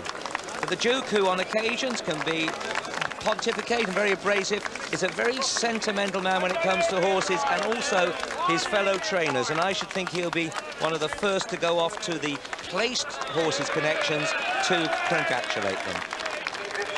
Take a check from the head-on. Now look here, Skew, because Pridwell is on the right of the picture and he gets a bump. Yes, Jonathan's trying to go up the inner there. He's had every room to do so, but the horse has dived a little bit at the last there, and it's given him no chance. He's out of picture now, but let's watch a great jockey coming up this hill. She's just beginning to drift right. Adrian's very quick in pulling her stick through, so she doesn't affect anybody, but there she is, her ears back, and that means she's really trying and galloping to the line. When she pulls up, you can see Adrian thump in the air now, and her ears are pricked as we saw her walking in. There they go. She knows she's won. And if you tell me that horses don't enjoy racing sometimes, they always enjoy winning anyway.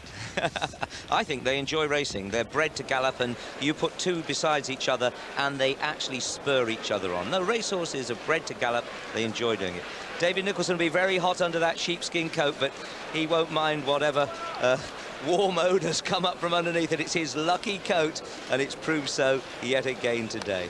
David Minton's got the Bloodstock agents who form the syndicate. It's got a tremendous record here at Cheltenham. He's bought a lot of winners, and I'm sure his order books will be full for the next Newmarket autumn sales, where this filly came from.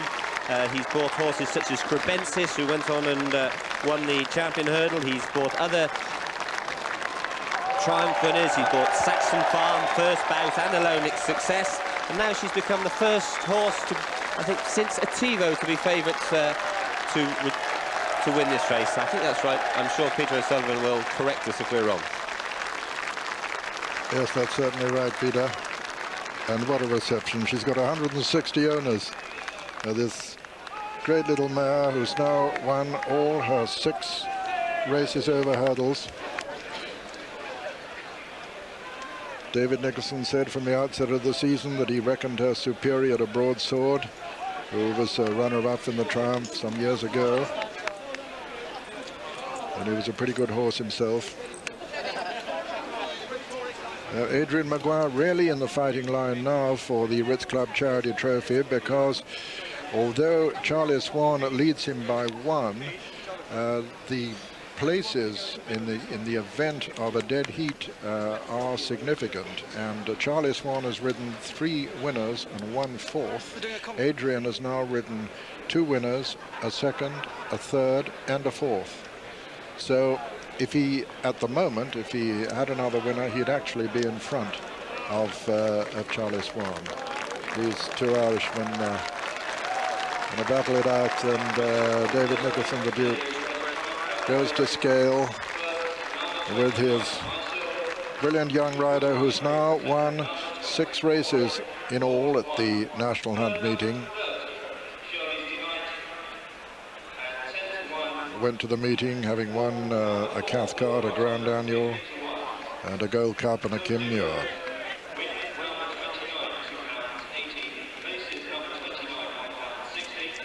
Yes, all sorts of chaotic scenes down here in the weighing room, round the weighing room, Million in Mind Partnership, and the brains behind it, David Minton, and dozens of supporters. Thanks, Jonathan. It was very exciting. She was marvellous. Agent just came in and he said anything that took her on, he wanted to kick her. So. How many of you own this filly? 160 of us. And how many of you are here? 160. Another silly question. How many of you have backed her? All of us. And at 33 to 1. 33 to 1. You pinched the price. 33 to 1, yeah. This was, as they say, the plan. It was planned from a long way off, yeah. And we've been waiting for this. I would have rather gone for the champion, but the Duke overruled me, so. And so did all the shareholders. Do explain to us, please, the benefits of syndication rather than perhaps owning a horse on your own. Mark Perrett.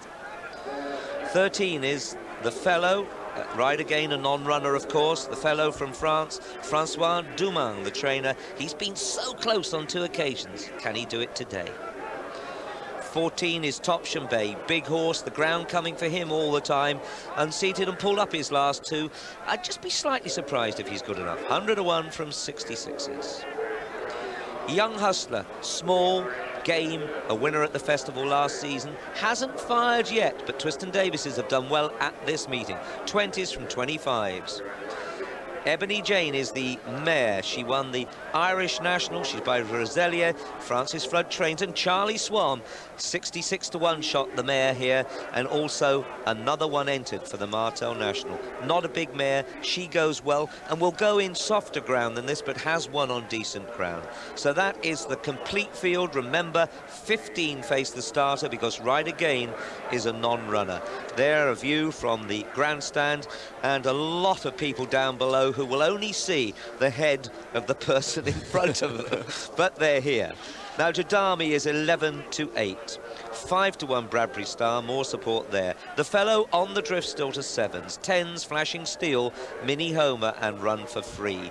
14s from 12, Docklands Express. 20s from 16s, Deep Bramble. 20s in from 25, Blazing Walker. That would be a popular win. And 20s the same price, Young Hustler. It's 33 to 1 after that. Talking about the huge crowd and those people only seeing the back of their heads, there's people around the paddock already waiting to see the winner coming in. So it just shows you the size of the crowds there. There they're countering down to start. The nerves will be beginning to relax a little bit now. You're out in the open air. I'm nervous. I don't know about you, Richard. I can feel the tension of the atmosphere of the whole meeting. It's amazing how a big race like this, even though you're not riding in it, gets to you. Well, when I rode in it on odds-on favourites, I rode like John McCrick. You'd expect him to ride. But down in the ring, it is our own Victor Stallone. It's Rocky in the ring. And Jadami is still a hot favourite down here at 11 to 8, 11,000 to 8, laid in several places. The best backed horse on the course here will be Bradbury Star, 6 to 1 into 5 to 1.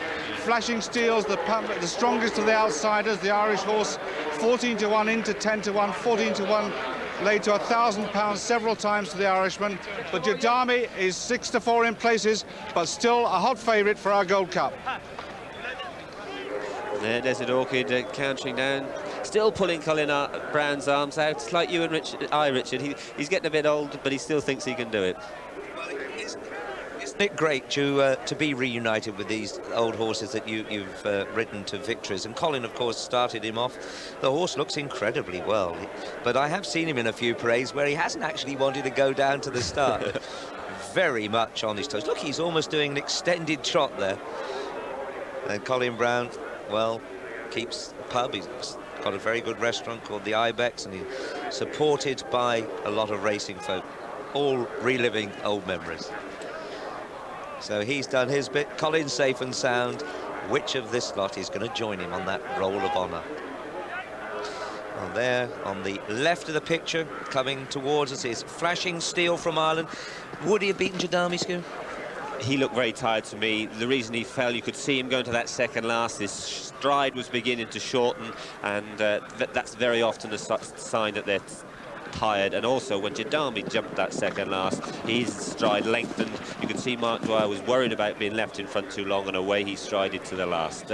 Interesting, the booking here, Jamie Osborne. He's never ridden this horse in public. He's been over to Ireland and schooled him. This horse is usually ridden by Richard Dunwoody. Richard's done a lot of schooling on him at home. I've watched him ever since he was a novice over hurdles, very clumsy over hurdles, but Richard, as I say, has done a lot of schooling on him. And Richard always, you see him, he's got that style, he lays up the neck of horses and dares horses to come up with him. And now Jamie Osborne does a similar type of thing, so I think he'll suit the horse, but he is a clumsy jumper at times. He's by Broadsword, a horse I used to ride. I was second in the Triumph hurdle on him.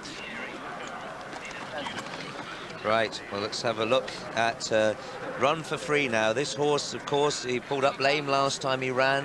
He wouldn't be here unless he was cherry ripe, of course. He'd been back to Mary Bromley's to be tweaked and twitched. And he has that incredible bit, the sliding bit that goes through to try and keep him straight. It doesn't always do so, but Martin Piper's told me, well, any ordinary bit would be even worse. But this horse does like Cheltenham. He put the most extraordinary performance up at the end of last season when he won in the Scottish National. He got left nearly a fence, and he still got up and won. He's finished in front of Jadami at Haydock this time, albeit getting a fair bit of weight, getting £10 off him. But he's beaten Jadami round Haydock before, and I think he's capable of giving Jadami a big race if he's got over his injury, which obviously they hope he has, as he wouldn't be here. And down in the ring, there's further movement. And down here in the ring is where it's all happening, and one bookmaker with me here, Pat Whelan from Liverpool, 13 to 8 Jadami. This favourite is weakening. The bookmakers down here want to lay Jadami. He's been easing out from 5 to 4, and now 13 to 8 in 1 or 2 places. That's the story down here in the ring. I would think that most of the serious spondoolies are on already now. I think it's only people trying to balance their books at this stage. Nearest to us is 14 Topsham Bay. Garrison Savannah trotting through. It's nearly upon us. Peter O'Sullivan, the man for the moment. The 67th Tote Gold Yeah, Cup. take your time, those that want to. We've got one step sideways onto the tape here. Very nearly Go underway. back off the tape. Run for Free. Back to the tape at the moment. Toplands Express right over on the inside. This is Blazing Walker. He's got very warm. Don't get over the tape. Don't get over it. Llewellyn, you're over the tape, so take it back off. Young Hustler's rather close to the tape. Blazing Walker still turning. And pull them back a bit further, don't be ridiculous. You've still got your head out. Just pull it out, pull it back. Can we not walk in, sir? I'm planted here. Oh, come on, sir. You've got one facing the wrong way. Yeah, don't stay planted, son. Blazing Walker Come on! is away, and that's it. Young Hustler and Docklands Express and Run for Free, Ebony Jane. As they come to the first, Capability Brown wide towards the left with the fellow upsides him and over the first.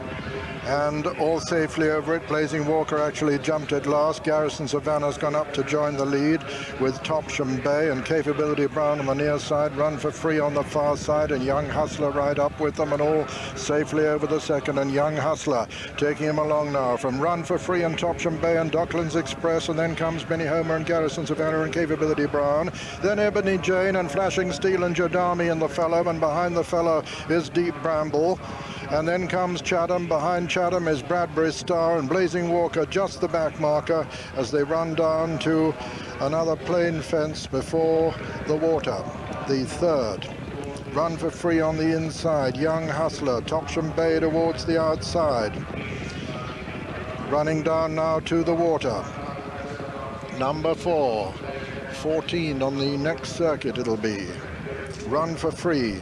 Young Hustler and Topsham Bay. Docklands Express in behind them, then the fellow and Jodami and Minnie Homer.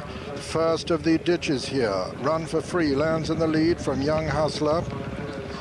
Then Topsham Bay on the outside of Docklands Express on the inner. Minnie Homer next, Jodami, and on the outside the fellow as they jump the sixth. Run for Free, the leader from Young Hustler and Topsham Bay. Minnie Homer comes next. Then Docklands Express, Jodami and the fellow as they come to the second of the ditches, and Run for Free lands in the lead from Young Hustler. Garrison Savannah jumped it last, and it's Run for Free from Young Hustler as they come to the eighth. Topsham Bay, Minnie Homer. Then Jodami and the fellow upsides. Docklands Express comes next, then Flashing Steel. Behind Flashing Steel is Ebony Jane. And Garrison Savannah, the back marker, he's about 8 or 10 lengths behind the penultimate horse at the moment. They come to this fence at the top of the hill, number 9, and Run for Free lands in the lead from Young Hustler. Run for Free, Young Hustler, Topsham Bay over on the far side. On the near side, it's Minnie Homer. Then the fellow and Jodami as they come to the 10th. Run for Free and Young Hustler. Topsham Bay, the fellow, Minnie Homer, and Jodami.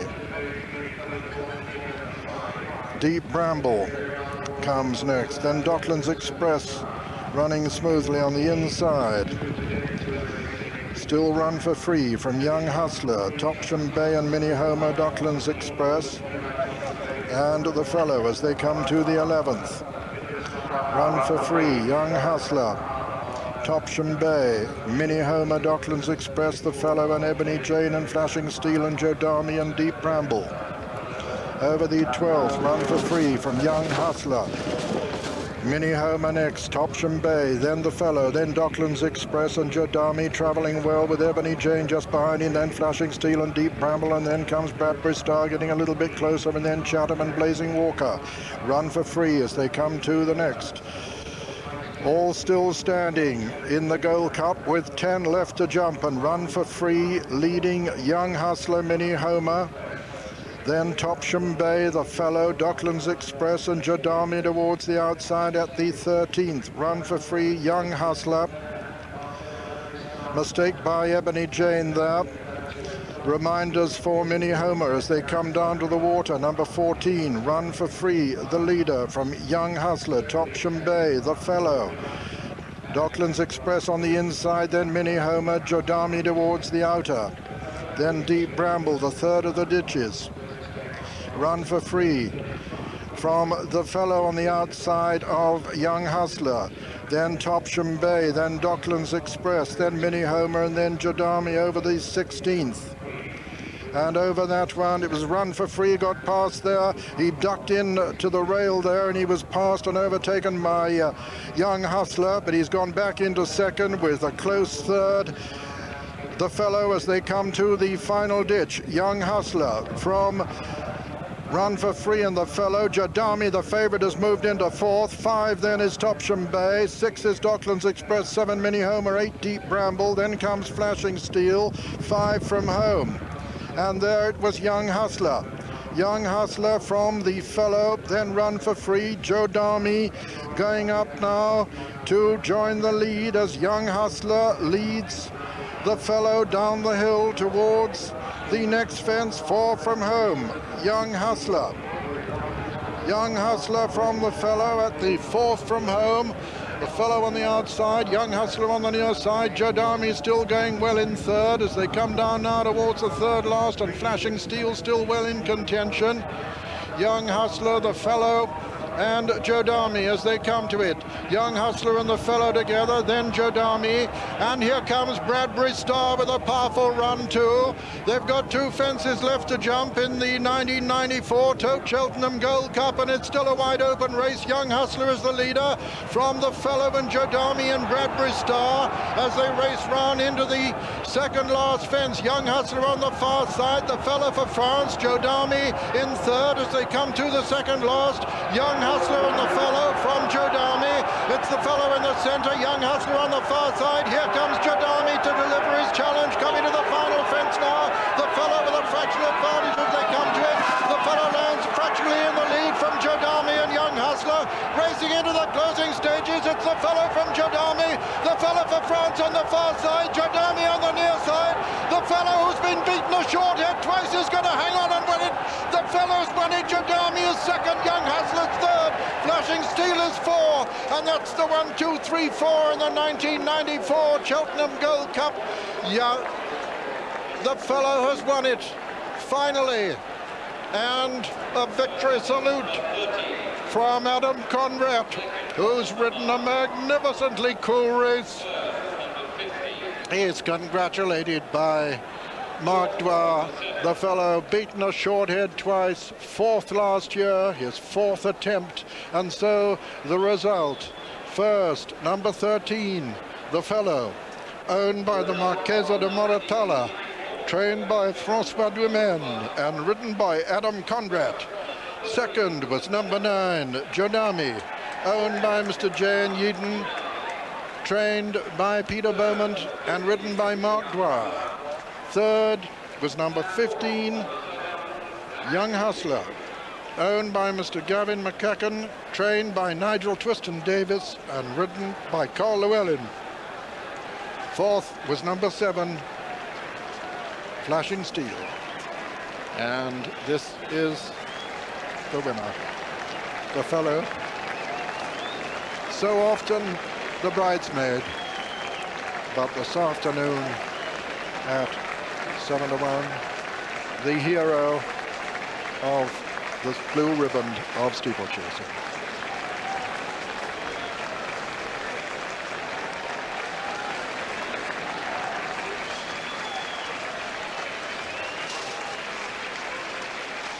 There was only one faller, and it was the mare Ebony Jane. She'd been jumping well, but did make a mistake a little way before this, about 3 fences before. You'll see her just creeping into the picture on the right of the picture. She's not in it yet. Just see her jockey's sleeve. It's Charlie Swan up front. Young Hustler jumping brilliantly.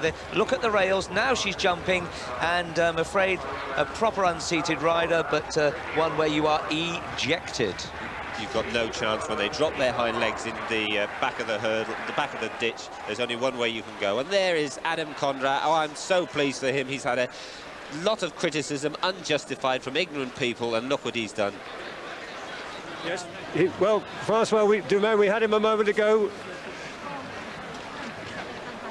Francois, he's coming to greet the fellow, but maybe just say congratulations.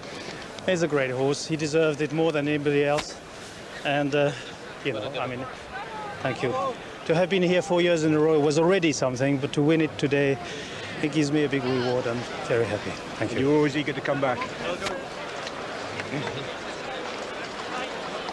There is Adam He's been punching the air with delight, and nobody's deserved it more.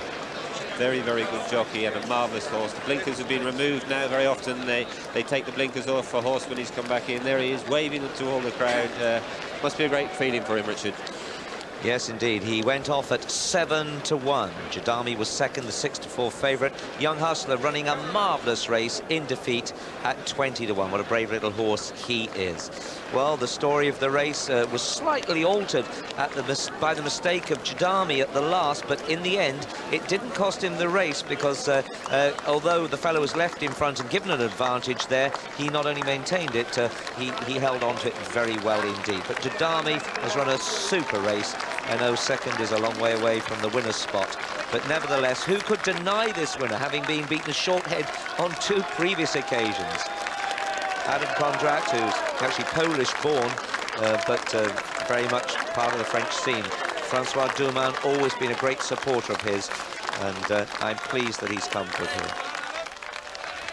What a great horse race there. So many horses in with a chance as they turn and straighten up here. Young Hustler's run his heart out, very proud of him. There, the fellow cantering with Jadami. Really, your money would be on Jadami here. Bradbury Star came there going very well. In the back there, Docklands Express with the yellow cap run another great race, and there they come up together. What a superb display of steeplechasing. But here, the turn of foot of the fellow and the Jadami were always going to count. And here we see the slightly contrasting styles of jockey. The French jockeys tend to sit a little bit stiller. There he comes up, the fellow. Look how he hardly gets back at all, Adam Condrat. Doesn't really pick up his stick too early, just keeps shaking his reins at him. Now he goes for his stick, just waves it at him. Go on, old man, he's saying. Keep going. It's probably something in French. Allez, allez, I suspect he's saying. And it's giving him a smack there. Mark must have thought he was in with a chance of getting back up there and chastening him up there, but he's not to be, and a great victory, as Francois Dumas said. And in a minute we'll see that famous victory salute from another winning jockey. Yes, but here, as they come in, it's Peter O'Sullivan who's very close to this horse and connections. 1 furlong. 92 favourite here was number 6, Judicial Field. For furlong, 14 runners went to post, and the joint favourites at 92 were numbers 2, Balasani, and 9, Seekin Cash. Duke is there as well with Bart Owen and Manila Lad just in behind them as they head over the first now and all over safely. And Manila Lad pulling his way up with Sweet Duke on the outside, just dropping in behind them Fragata with Seeking Cash as they head now towards the second. And on the inside, taking control here, going over that one, Fragata goes into the lead. From on the outside is Sweet Duke, Manila Lad in third, and Seeking Cash fourth. A couple away then is Triple Witching travelling on the inside of Bart Owen as they go to the third, and Fragata just veered a little bit to the left, but got away with it okay, and Sweet Duke, though, takes it up on the outside. Now they're chopping and changing, Fragata and Sweet Duke together. 2 lengths then to Seek and Cash, nicely settled on the inside there of Manila Lad. Then Bart Owen up on the outside, Triple Witching in behind them with Cardinal Red. Further back then Burgoyne on the outside from Avro Anson. Balasani is further back from Deb's Ball as they head over the next. Then follows Sweet Glow, second last, and 3 or 4 lengths away is Desert Force at the tail of the field. Heading uphill now on the first circuit, about to swing left-handed, racing down, and Fragata and Sweet Duke, they're cutting at each other in the lead. Setting a very good pace too, by a length to Barto, and up on the outside in third, a half length away Seek and Cash. Half a length away Manila Lad, followed then by Triple Witching travelling on the inside of Cardinal Red. Burgoyne is on the outside next, followed by Avro Anson. Simpson on the inner as they start to run downhill and head towards flight number 5. And it's Fragata on the inside of Bart Owen has slipped up on the outer now to apply the pressure. Balasani's back in the field about 4th last with the red cap. Heading now towards flight number 5, the one on the downhill run, and Fragata with the white sleeves and cap led over it from Bart Owen in the striped jacket. 2 lengths away then is Sweet Duke on the inside of Manila Lad. Half a length away then is Seek and Cash, followed then by Cardinal Red up on the outside of Triple Witching as they run around the home turn now and up the straight the first time. Further back then Avro Anson on the outside. Simpson in the yellow cap is over on the far rail, followed then by Balasani, red cap from Burgoyne, Sweet Glow, Deb's Ball, and a gap to Desert Force. Racing up to the one that'll be the last next time round. This is number 6, and Bart Owen for for Ireland, leads to it by a length to in second placing. Sweet Duke on the inside, out wider Manila Lad going pretty well, pulling his way up third. Bragada's been chopping and changing. He's been all over the shop. He's dropped back to fourth now on the outside of Cardinal Red. Seek and Cash has had a charmed run on the rails. Half a length away is Avro Anson, a half then to Triple Witching, followed by Balasani sitting quietly in centre field now from Simpson on the inner. A length away then is Sweet Glow, followed by Burgoyne, then Deb's Ball, and last of all is Desert Force. They're back where they started now, swinging down the back, and just under a circuit to travel, and Bragada getting a slap with the whip there just to keep his mind on the job. Going to flight number 7, and leading over it is Bart Owen. Gets over it in the lead now from Sweet Duke, the outside. Manila Lad is going well hard on their heels. Half a length away is Cardinal Red as they continue their journey to flight number 8. Then Seek and Cash and Triple Witching. Avro Anson with a noseband behind them. Balasani, Simpson, then Sweet Glow back in the field. Continuing their journey up the side of the back of the course towards flight number 9. And it's Bart Owen on the inside here, a Sweet Glow. Manila Lad jumped it in third. Seek and Cash was a little bit awkward. Cardinal Red still being scrubbed along in fourth now from Avro Anson, who's going pretty sweetly as they start the climb up towards the top of the hill, towards 3 out. And it's Bart Owen in the striped jacket from Sweet Duke, and Cardinal Red behind them. Manila Lad on the left. Then Triple Witching, Seek and Cash in behind them from Avro Anson out wider as they jump 3 outs. All mistake there by Seek and Cash. That could have been costly. He's dropped back very sharply. Sweet Duke is the leader in the centre, matching strides on the near side at this stage with Bart Owen and Manila Lad striding up. Avro Anson coming into it now, followed by Simpson. Further back is Cardinal Red, who's flat to the boards and going backwards as they start to swing left-handed now, racing downhill. Triple Witching out the back. Here comes Balasani with a red cap, racing right down the outside, still with about 6 lengths to make up. Seek and Cash seems to have lost his chance.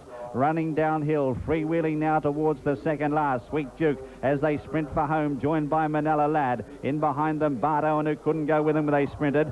Further back then on the outside is Avro Anson as they come to the second last now. Sweet Duke on the right, leads to it now, but headed by Manila Lad. Faller is Triple Witching, heavy fall too as they race around the home turn now. It's Manila Lad for Ireland, who's the leader, but Avro Anson looming up now to throw out the challenge. In behind them is Sweet Duke, and they've drawn away now from Seek and Cash, who's trying to get back into it. They straighten up with 1 flight left to jump. Manila Lad over on the far side, joined by Avro Anson in the sheepskin noseband. Balasani is now poised behind them to strike, followed then by on the outside Sweet Glow has come from the clouds, and Sweet Duke is still boxing on. 1 to jump, Manila Lad, joined by Avro Anson on the near side from Sweet Duke and Balasani. They come to the last now. Avro Anson the better jump on the near side. Manila Lad is fighting back, but Avro Anson a half length in front. Balasani coming home late, followed by Sweet Duke. Avro Anson goes a length in front of Manila Lad, who drifts across onto Balasani. There's going to be a Stewards here for sure, but Avro Anson in front. He's veering towards the outside.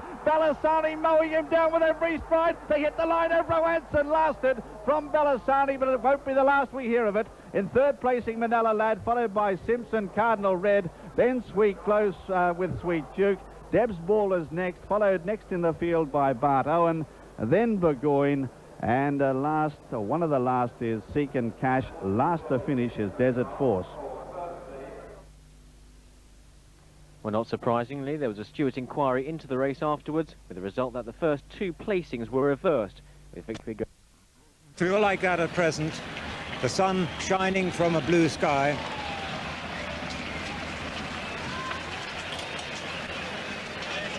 And up and down the country, the punters have made Moorcroft Boy a clear favourite at 5-1, 13-2 Double Silk, 9's Master Oates and the Fellow, 14-1 Young Hustler, 16 Mini Homer, Zeta's Lad and Elfast, 20-1 Mr. Boston, 20-1 Romany King, 22-1 Bar Those. Another postscript to my colleagues out in the country. Master Oates, a sheepskin noseband. Young Hustler hasn't, because these look very similar, and that is Moorcroft Boy, centre, and Adrian Maguire, the leader at the Grand National meeting in the Ritz Club Charity Trophy with 3 winners, and now on the favourite for the 1994 Grand National, the 35th TV National, and the 26th, incidentally, in colour. Double Silk and 38-year-old Ron Trologan on his first ride in the National on this fine hunter-chaser, winner of 11 of his 14 races. A smiling Mark Dwyer, just he passed there. Mark, who won earlier on Uncle Ernie and who's now associated with Southern Minstrel. Mark in his 5th national. That's in the dark colours and the red sleeves, just adjusting his cap. Paco's boy walks right with black humour on his inside. And there is Master Oates, a very strongly fancied Master Oates, only an 8-year-old. Norman Williamson, 25 years old, having his 3rd ride in the race. Very progressive young horse this, winner of 5 of his 9 races. Number 19.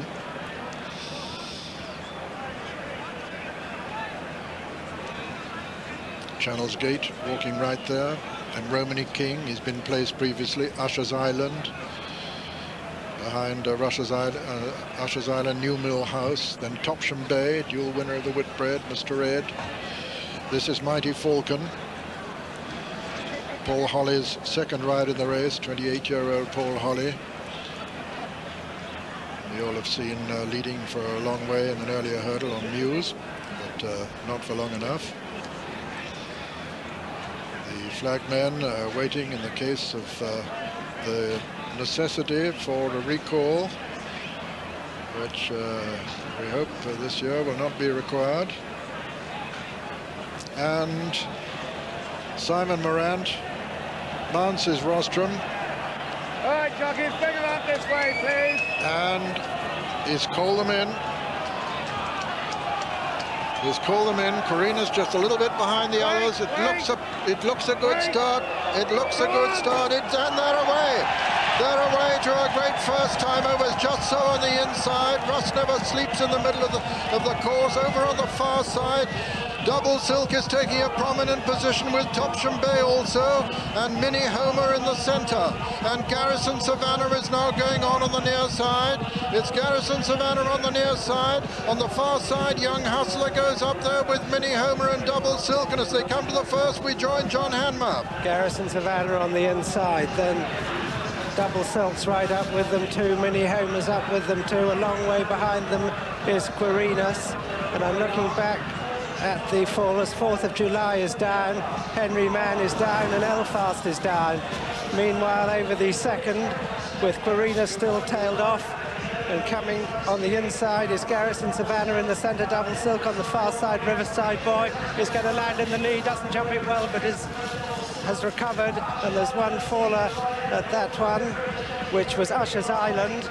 And Quirinus still tailed off as they jump the 4th. It's Riverside Boy and Double Silk and Garrison Savannah who hit it hard. And Romany King is down as we join Jim McGrath. Yes, and the leader is Double Silk up there with Riverside Boy. On the near side is Young Hustler, and Paco's Boy out very wide is Topsham Bay with Master Oates as they head over the 5th.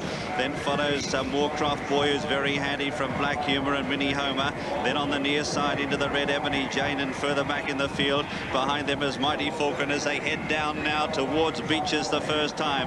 And it's the amateur Ron Treloggan on Double Silk who leads them to it, and he lands over in the lead from Riverside Boy as they get over Beaches. Fallers there, New Mill House hits a cracker, they're both gone, and Quirinus is jumping at a mile last as they come now to the Foynehaven fence, and Laura's Bow's gone as well as they go over that one, and it's Double Silk who leads them by 2 lengths to in second placing Riverside Boy from Young Hustler, then Garrison Savannah. A gap then to Gay Ruffian's gone as well. Then Minnie Homer on the inside of the fellow who's very prominent from Master Oates as they head to the canal turn, and the leader over it is Double Silk. Double Silk leads them over the canal turn, looking back through the field. They've all got over it okay. Rock de France made a bad mistake, but the leader at Valentine's is Double Silk from Garrison Savannah, Young Hustler. Then follows Riverside Boy, Minnie Homer, the fellow very handy from Master Oates.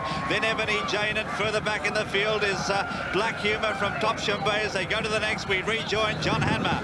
And Double Silk led over it from Garrison Savannah, Riverside Boy, Young Hustler, Master Oates, Topsham Bay, Minnie Homer. Then the fellow, followed by Ebony Jane, Mighty Falcon, Black Humour, Moorcroft Boy, all over that as they jump the 11th. And we've had some fallers at that one. It looked as if Young Hustler's gone. Young Hustler's one of them, as we go now to the 12th. And Garrison Savannah's come up on the inside. Southern Minstrel's been pulled up. Garrison Savannah led over the 12th from Double Silk, then Riverside Boy. They're followed by Minnie Homer, the fellow Master Oates. And then comes Ebony Jane, who's followed by Topsham Bay, Black Humour. And Fiddler's Pike is about 2/3 of the way down the field. Quirina's still in the race, but a long way behind us. We joined Peter O'Sullivan. And it's Riverside Boy who's taken it up now from Double Silk, then Garrison Savannah. Behind him comes Minnie Homer, and then the fellow with Ebony Jane right up there too, and Master Oates. And this group ahead of Black Humour, and they're being followed by Topsham Bay. And then comes Moorcroft Boy as they come down now towards the 13th fence. It's Riverside Boy, the leader. The riderless horse could be troublesome here. Double Silk is in second, and Garrison Savannah third. And Double Silk have fallen there. Double Silk has gone at that one. And Topsham Boy has been brought down as well, and Master Oates has gone as well. And now it's Riverside Boy from Minnie Homer, Garrison Savannah, and the fellow in 4th place. Behind him comes Ebony Jane, and then Black Humour. They're coming down towards the chair now. And once again, the loose horse looks as though he could be a danger to Riverside Boy, who's the leader. Riverside Boy leads over this as he comes to the chair from Garrison Savannah, then Minnie Homer, and then the fellow. And then on the far side is Ebony Jane. Moorcroft Boy comes next, and Black Humour has gone there. And then they come to the water. Garrison Savannah on the far side of Riverside Boy. In 3rd place, Minnie Homer. 4, the fellow very close. Then Ebony Jane. Behind Ebony Jane is Moorcroft Boy. Then Russ Never Sleeps. And then comes Run for Free. And behind him into the red. Behind into the red is Channel's Gate. And then comes Zeda's Lad and Rock to Prass.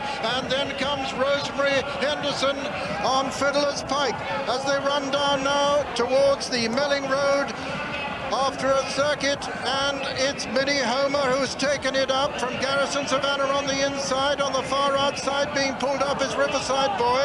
In 3rd place is Ebony Jane. 4th is the fellow. 5th Moorcroft Boy improving. 6th Russ Never Sleeps, and they run down to the next, and it's Garrison Savannah and Minnie Homer from the fellow towards the outside, being tracked by Moorcroft Boy and Ebony Jane, then over to John Hanmer. And this is fence number 17, and Garrison Savannah has gone there. Garrison Savannah went at it, and it's the fellow coming to challenge Minnie Homer, then Ebony Jane. Paco's Boy's been pulled up. Moorcroft Boy's right there. Riverside Boy's there on the outside. He Who Dares Wins has been pulled up, and the leaders are over the 18th.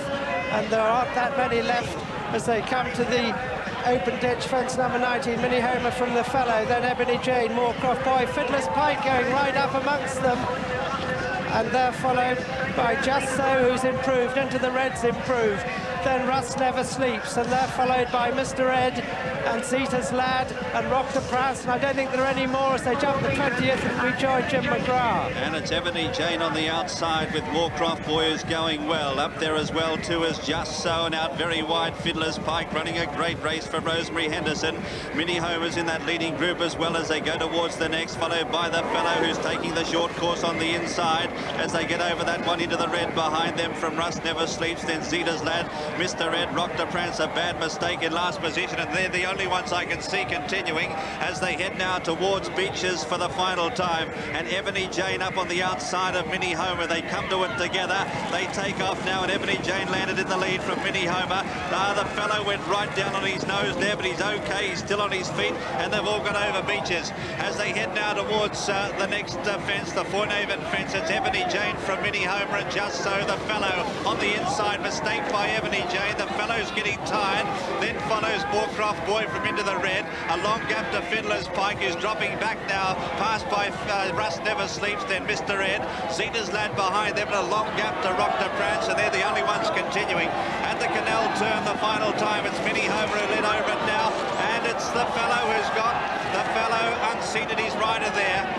And Mr. Ed has also unseated his rider. Going towards Valentine's. Just So leads now on the inside. The stayers hit the front from Minnie Homer. Then in third, Ebony Jane from Moorcroft Boy. followed by Into the Red, Rust Never Sleeps, then Fiddler's Pike. Further back is Zeta's Lad, a long gap then to Rock de France. They're the only ones continuing. As they go to the next, it's Just So with Minnie Homer and Ebony Jane. They jump it together. Then follows Moorcroft Boy, who went right through it as we rejoin John Hanmer. And they've got 4 to jump. And Ebony Jane comes up on the outside of Minnie Homer, Just So there on the inside, a gap to Moorcroft Boy. Last ditch 4 out. And it was just in the centre, Minnie Homer from Just So on the inside, Ebony Jane on the outside. Then back in 4th is Moorcroft Boy, 5th into the red, 6th is Fiddler's Pike as they jump the 3rd last. And Minnie Homer out-jumped by Ebony Jane.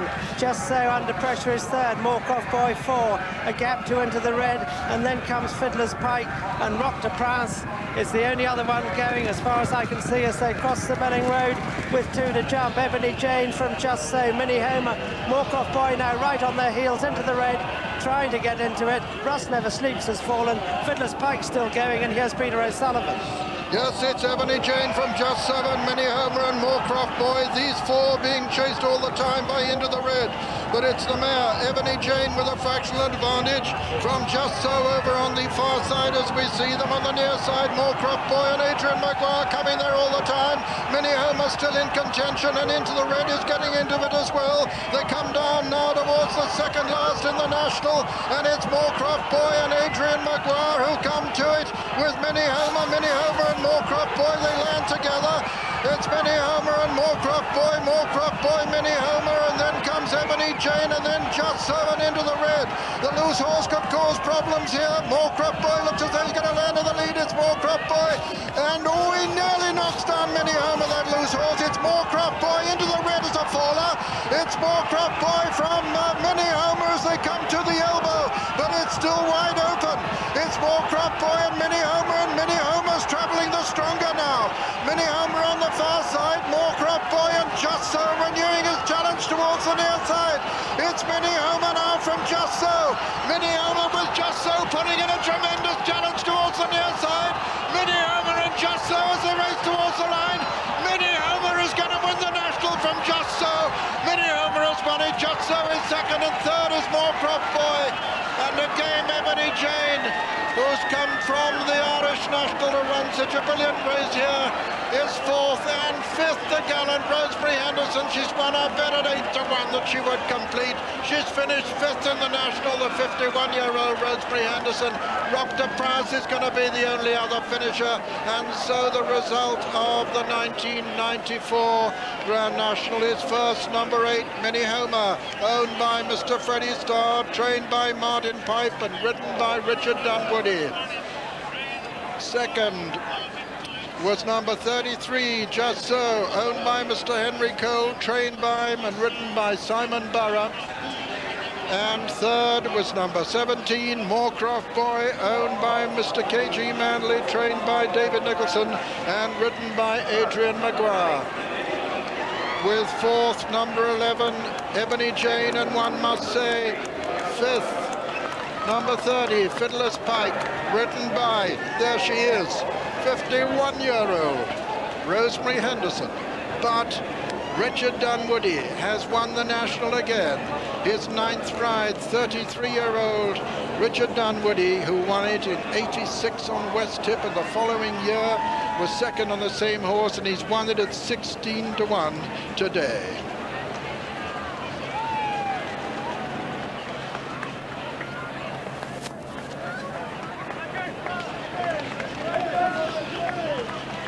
Richard being followed in by Just So, who gave Henry Cole such a tremendous thrill. And who's to say, if Simon Burrough hadn't had to put up 3 pounds overweight, he may well have landed the spoils. But Minnie Homer has done it, winner now of 10 of his 18 races, but nothing previously as significant, needless to say, as the Grand National. Martin Pipe trains the winner of the National, owned by Freddie Starr, ridden by 30-year-old Richard Dunwoody. His 2nd triumph in the world's greatest steeplechase. run today in arduous testing conditions.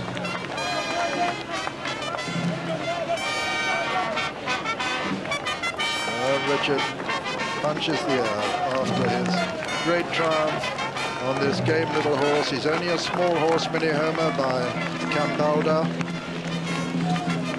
Mini Homer, the 16-to-1 winner from Just So, 20-to-1. Third, Moorcroft Boy went off the 5-to-1 favourite, and fourth, Ebony Jane, 25-to-1.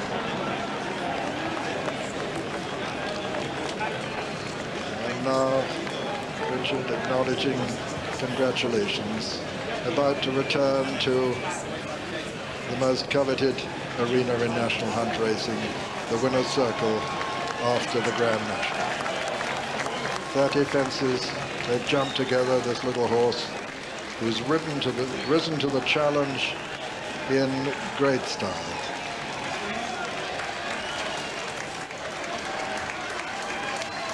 And what a credit the race has been to the organisers. Chester Barnes, Martin's assistant, helping to lead him in, and Martin the other side, enjoying one of his proudest moments in a sensationally successful career to date.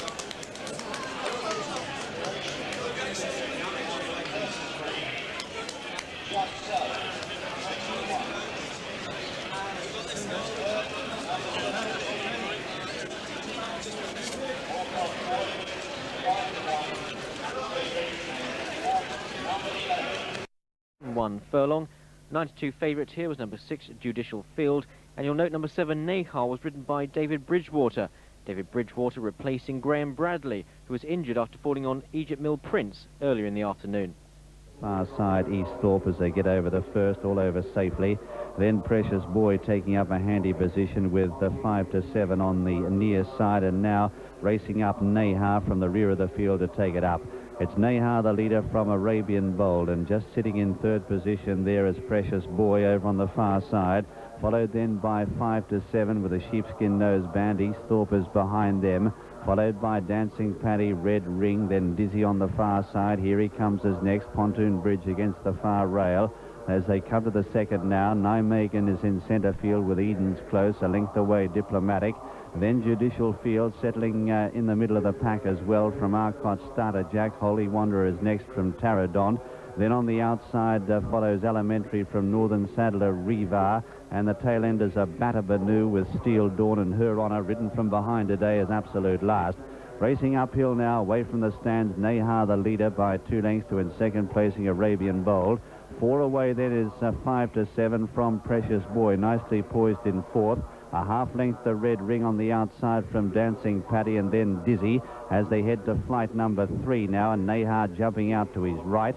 Further back in the field behind Dizzy is Dancing Paddy in company with Here He Comes Nijmegen. And then Easthorpe the inside, followed by Eden's Close as they head now towards flight number 4. And the leaders to it are Nahar and Arabian Bold. They jump it virtually together. From in third placing Precious Boy, followed by Here He Comes with the sheepskin noseband. I should say on the far side 5-to-7 with the sheepskin noseband. As they clear number 5 now, Judicial Field has made steady headway over on the far side to be right up there on the outside of Nijmegen and Dizzy. Followed then by Red Ring, dropping back now from Here He Comes, then Easthorpe. Further back is Statter Jack. From Arcot in centre field, and Eden's Close the inside of Taradon. Well back is Holy Wanderer, in company there with Diplomatic, Dancing Paddy, Elementary out the back with Northern Saddler. Then Steel Dawn giving them a fair start, 3 out, followed by Her Honor, who's made a place, and Pontoon Bridge has dropped back to last. But it's Nahar the leader as they race across the top of the track by 2 lengths to Arabian Bold as they're about to swing a left-handed downhill. Precious Boy's had a charmed run on the inside of 5-to-7, who's ridden along now. Judicial Field, and Here He Comes on the outside, both moving into the picture from Nijmegen. Then follows Arcot in behind them as they start to run downhill. Dizzy is next from Statter Jack. A length away then is Holy Wanderer, 2 lengths to Diplomatic. Red Ringer's back in the ruck in company with Riva, who's giving them a big start from Eden's Close, and then Her Honor steadily making progress.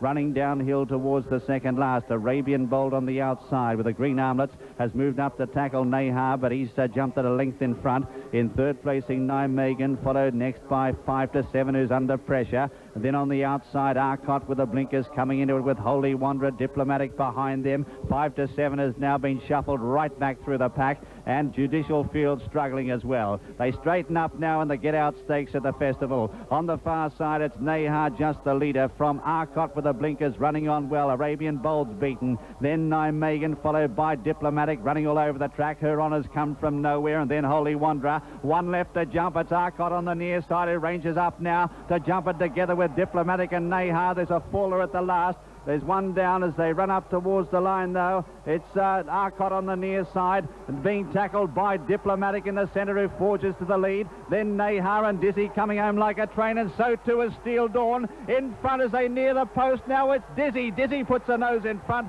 and Dizzy gets up to beat Diplomatic. Third, Steel Dawn. Fourth, then Nahar. Followed then by Her Honor. There wasn't much between them for fourth there. Arcot behind. For Furlong, 14 runners went to post, and the joint favourites at 9. You in plenty of time if the tapes stay in one piece, that is. Yes, oh so risky, just being held in rear at the moment. Wait! Large action, very keen indeed, this novice. Take a turn. This the 23rd running of the Tote Gold Trophy. It's been a victim of the weather on no less than 9 occasions. Come on! And that's it, they're away. And Welshman, one of the first to show, as they race towards the first of the 8 flights. It's Welshman from Nicky Tass, large action over on the far side. Flaky Dove is up with the pace, just in behind them. Nijmegen towards the near side, High Baron. Welshman and large action and Nicky Tass, the 3 who touched down almost together over the first, with Flaky Dove and Nijmegen and Land of Far next, followed by High Baron and Winnie the Witch and Thumbs Up and Her Honor, and Oh So Risky, the back marker, and coming up to the winning post with a full circuit now and disputing it. Nicky Tass on the near side of Welshman, then Large Action and Nijmegen. Then comes Land of Far and Flaky Dove and Thumbs Up and High Baron and Winnie the Witch and Her Honor, and last is the top weight, Oh So Risky, as they make their way over to the far side to face up to the second flight. Going at fairly sedate pace for a Tote Gold Trophy at the moment. Nicky Tass and Welshman still disputing it, matching strides from Large Action in third. Nijmegen, who's taken quite a strong hold in 4, with Land of Far on his outside and Flaky Dove next. Then comes Thumbs Up, and on the outside, High Baron, Winnie the Witch, Her Honor, and finally Oh So Risky. Over the second, Welshman from Large Action and Nicky Tass. They're all safely over it. Just in behind them, Flaky Dove and Nijmegen and Land of Far and High Baron and Thumbs Up on the near side. Her Honor, Winnie the Witch and Oh So Risky still the back marker. And Welshman going on now. Welshman from Large Action on the inside. That's the far side as you see them at the moment. Then Flaky Dove is making a little bit of progress on the inside. Nicky Tass well there on the outer. Nijmegen also towards the far side as they come to the third. Welshman from Large Action at the third. Nicky Tass is third. Flaky Dove comes next. Then Land of Far and Nijmegen as they come to the fourth. Welshman, Large Action. Large Action just led there, and it's Large Action from Welshman. Flaky Dove going well in third. Then comes Nicky Tass and Land of Far towards the outside. Her Honor over on the far side, being tracked by Thumbs Up. They're making their way towards the cross flight now, which is 4 from home. It was omitted yesterday, but put back in place today, and racing towards it now. Large Action on the near side. It's the 5th of the 8 flights. Welshman on the outer, just in behind them, Flaky Dove. Nicky Tass has lost a bit of ground. Nijmegen is well there in the picture too. Land of Far going well too. Winnie the Witch has made ground towards the outside. They're racing now towards the home turn and into it. Winnie the Witch is under pressure, and Welshman and Large Action are disputing it from Flaky Dove, and then comes Land of Far as they run towards the third last flight. Large Action over on the far side. Flaky Dove moving there sweetly. Welshman on the near side. Land of Far just in behind the leaders over the third last. It was Large Action, the novice, but Flaky Dove travelling smoothly up sides. Then comes Land of Far moving into third. Her Honour is 4 and 5 is Welshman as they come down towards the second last. Large Action from Flaky Dove and Land of Far at the second last. Large Action lands in the lead from Flaky Dove and Land of Far towards the near side.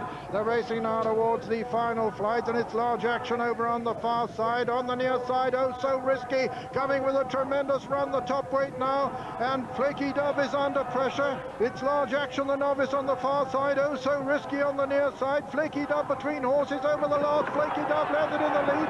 Thumbs Up putting in a good run, and Oh So Risky on the near side. It's Large Action on the far side, and Oh So Risky, these two. Large Action on the far side. Oh So Risky on the near side has come to take it up the top weight, and it's Oh So Risky from Large Action as they race to the line. It's a photo between Large Action and Oh So Risky, with Flaky Dove third. Thumbs Up 4.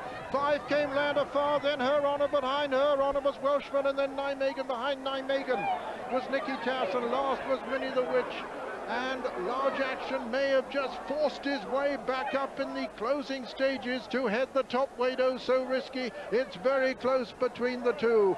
Large Action is number 5, Oh So Risky is number 1, Flaky Dove was third, fourth was Thumbs Up. It's a close photo, but Large Action may have just forced his way up on the far side in the last couple of strides to become the first novice to win the Tote Gold Trophy. It's very close. Large Action 9-2, Oh So Risky 14-1. Whatever the outcome of the photo, Oh So Risky under top weight has run an absolutely marvellous race, but so of course has Large Action for a novice, although he received £20. Oh So Risky gets a 9-2 quote now from Corals for the champion hurdle, 4-1 from Sports Spread Betting Sporting Index, and 7-2 from Ladbrokes. There on the far side of the track we see Jamie Osborne, not in the picture yet, Oh So Risky. But have we seen two winners from Cheltenham here? I think we may have, because this is a very, very good performance by a novice to take on these handicappers, even though he's getting weight from the second, what looks to be the second horse, Oh So Risky, who's just coming through into the picture there. Paul Holly, who has been crept all the way through.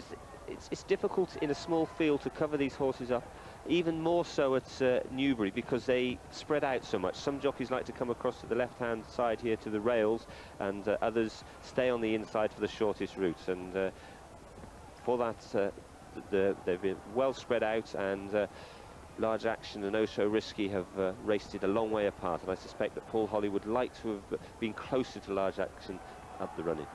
Yes, they're spread out across there, but don't forget the beaten horses. Flaky Dove's run a blinding race there, just going out of the picture, and also Thumbs Up coming back to hurdles. But here, Paul Holly, knowing that he's got a fight on the hand, probably thought that he'd hang on, but Large Action responded to Jamie Osborne, and for my money, has got up just to hedge Oh So Risky. But that is a very good training performance by both trainers, and Oh So Risky, what a super run for his champion hurdle chances. Let's look at it from a different angle now, and you can see on the right of the picture, Large Action just rises in line with Flaky Dove and Oh So Risky. Thumbs Up in the black and white colours starting to go back. Land of Far also on the far side there has run a super race, but now they get down to it. Paul Holly has gone for his whip before Jamie Osborne has, and they start to come together now, but in the dying strides of this race, Large Action does respond to the... There's number 6, Dream's End. Dream's End was a fair performer on the flat, finished behind the champion hurdle favourite Oh So Risky in the Ebor. Only just had the one run over hurdles and bolted in at Hereford. Sky's the limit for this horse. Could be very, very good. We don't know. Yes, well, Philip Hobbs has been telling me all along when I've been trying to interview him, he's got nothing worth backing at Cheltenham, and that's when you get worried. I reckon he really fancies it. Well, let's take another check at the market, and Soundman is 100 to 30 now, 7 to 2 Winter Bell, and it is 9 to 1 Barner Boy. So we now have a favourite again, 11 to 1 Bar those three. What a great place this is to be. This really is the home of steeplechasing, and down amongst it, where all the skirmishes happen, Graham Rock. Yes, an opinion hardening round the Irish horses. Soundman and Winter Bell, both 9 to 2 this morning, and now 7 to 2 each of two. Best of the rest is probably Pridwell Boy, but no question that the Irish, one of these two will win, they think, Winter Bell or Soundman. Well, it happened last year with Montellado. The Irish have got a good record in this race, and they have a very strong hand. Now, number 13 here is Scobie Boy. I saw Ron Shaw owns him. He's in the yellow and white hooped colours there. Now, Ron is a great man. He loves his racing, but he said he flew his trainer Charlie Edgerton in today, offered him a glass of champagne in the helicopter, and he said Edgy refused. The first time in his life he's ever refused to drink.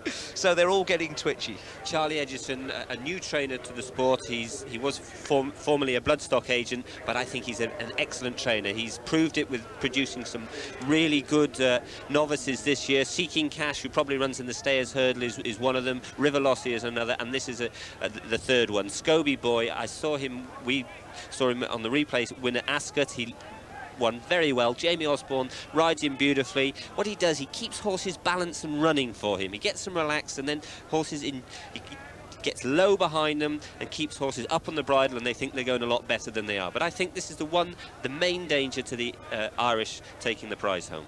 Well, Skew, if you admire these jockeys who get down so low, why did you stand up like a policeman then? It was my humpback. Oh, I see, right. Well, let's have a look at some more horse flesh, because there are plenty here with a chance. Now, number 8 is one we're interested in, which is Fatak, coming towards in the green and the red. Now, this one trained by Jackie Doyle, who has certainly shown already that she's able to come and take on the best of them. Amazing, this, Richard. This horse only cost 1,200 guineas from Michael Stout's yard 2 years ago. This is his second season as a novice. It just shows you that anybody can have a chance in this game. And when you consider he was second to Large Action at Newbury, giving it £1, you know, well, that looks pretty good, doesn't it? This horse is one of the that will be up with the runners and take them along at a decent gallop, I think. Yes, he's led a real merry gallop in some of his races. I can't quite make out that bit that he's got in his mouth there. It's a little bit far away, but it looks as if it's got something different there. Doesn't just look like an ordinary. It may just be a D Pelham, actually. But he's got some sort of steering on there. It's got a rubber piece in it as well. It's a D bit. It looks like a rubber through it. It just eases their mouth if they pull hard. I read that they thought that this horse was a lunatic at one time. Lunatics are unfair and they pull hard. Looks as if they're beginning to come out onto the track. There's the old hearts will be buzzing now, and they'll be trying to find a good position. And Peter O'Sullivan will take us through the race. This the 17th running of this Supreme Novices Hurdle, now sponsored by Citroën. They're being called in. Paradise Navy is turned in the centre there. The yellow colours, the white cap, reluctant suitor. They're all turning now. Simon Moran telling him to go back and walk in again. Take it back off the start. Now you're going to horse kick. He's not going to be happy with this at the moment. That big grey over on the left there is Kenmore Speed. That's him. His sire Scallywag used to have a job to get in the stalls, I remember. He was such a big horse, trained in the flat by Bruce Hobbs. 100 to 30, Soundman, just shading Winter Bell, the 7 to 2 chance. 9 to 1 Barner Boy, 9 to 1 Bar, the two Irish hopes. That's Kenmore Speed being led around at the back there with Richard Guest aboard. Coming in to join the others, but they're still pretty ragged and walking round.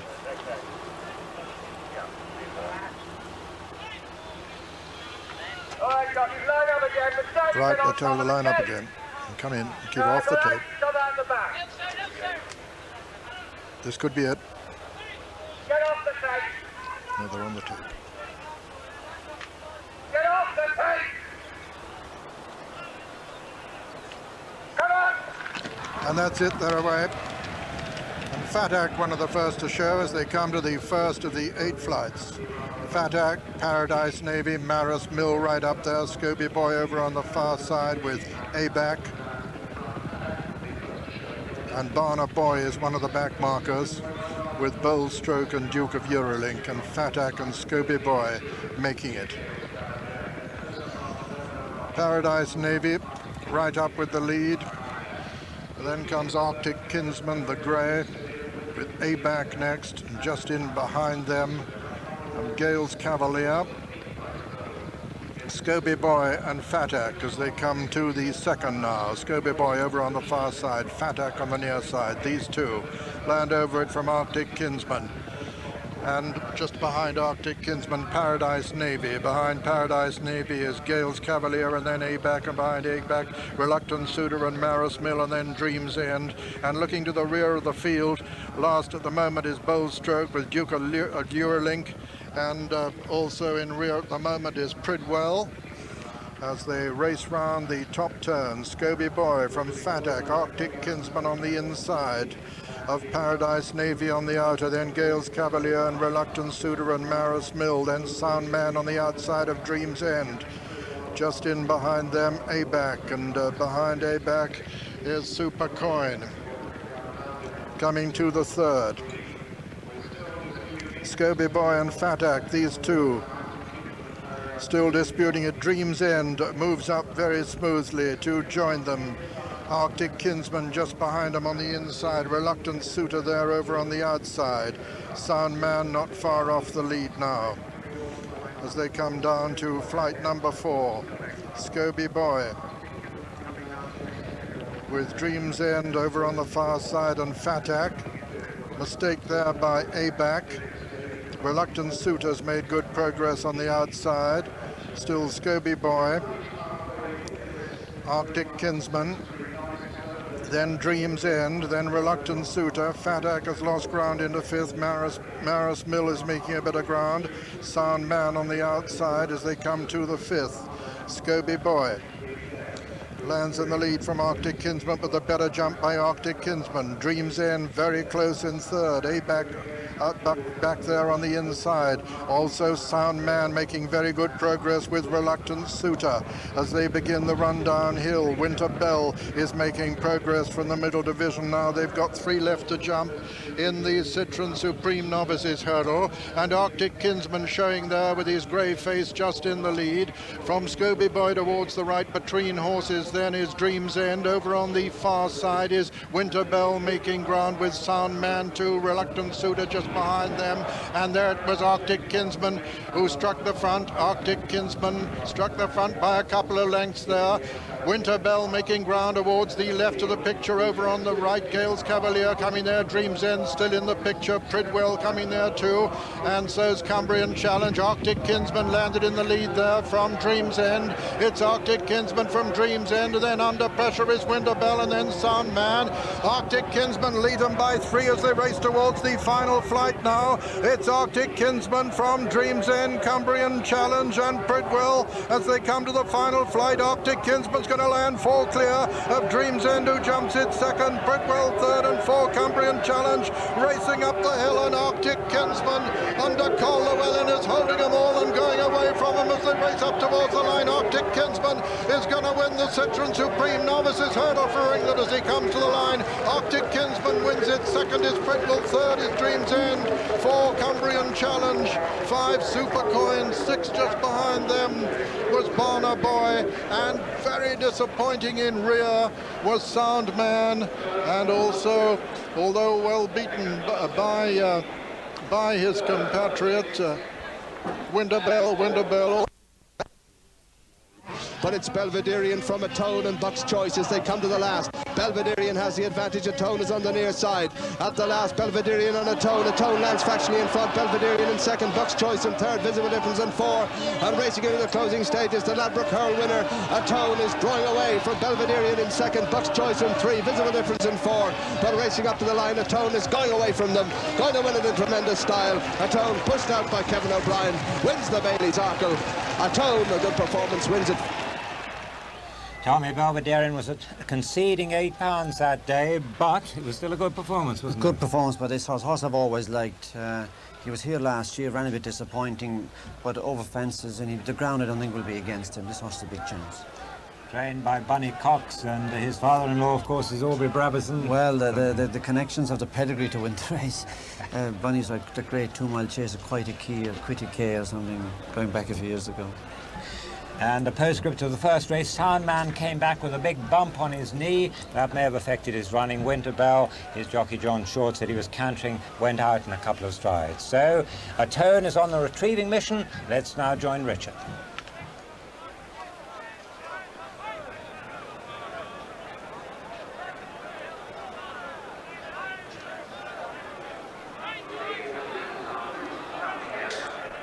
Down at the first fence, the horses are, most of them have looked at it and turned away. They know what it's about now, of course, but they're just a little reminder. I think it's as much for the jockey's point of view as it is for the horses. Coming towards us in the black and white half is Thumbs Up there, number 11. Nicky Henderson's charge here in the colours of Michael Buckley. Well, Thumbs Up is a very fancied horse. He's by Fidel. Been some good horses trained in Ireland by Fidel. I know Willie Rock in the north has quite a few by that one. And this fellow is keeping the stallion stock going. Now, Thumbs Up, only 2 runs ago, ran so well over hurdles when he took in the Tote Gold Trophy and finished 4th there to Large Action and Oh So Risky. Well, the fact that the horse went back and jumped fences after that and jumped them well means that he must be here with a good chance, because he won at Wincanton over 2 miles. He had a big horse by Sharp Turbo who'd got no real previous form, but he couldn't do more than beat that one. Sharp Turbo, who is owned by the Coles, of course, famous for Dubicilla and Just So. But Thumbs Up has every chance here. He goes on any sort of ground.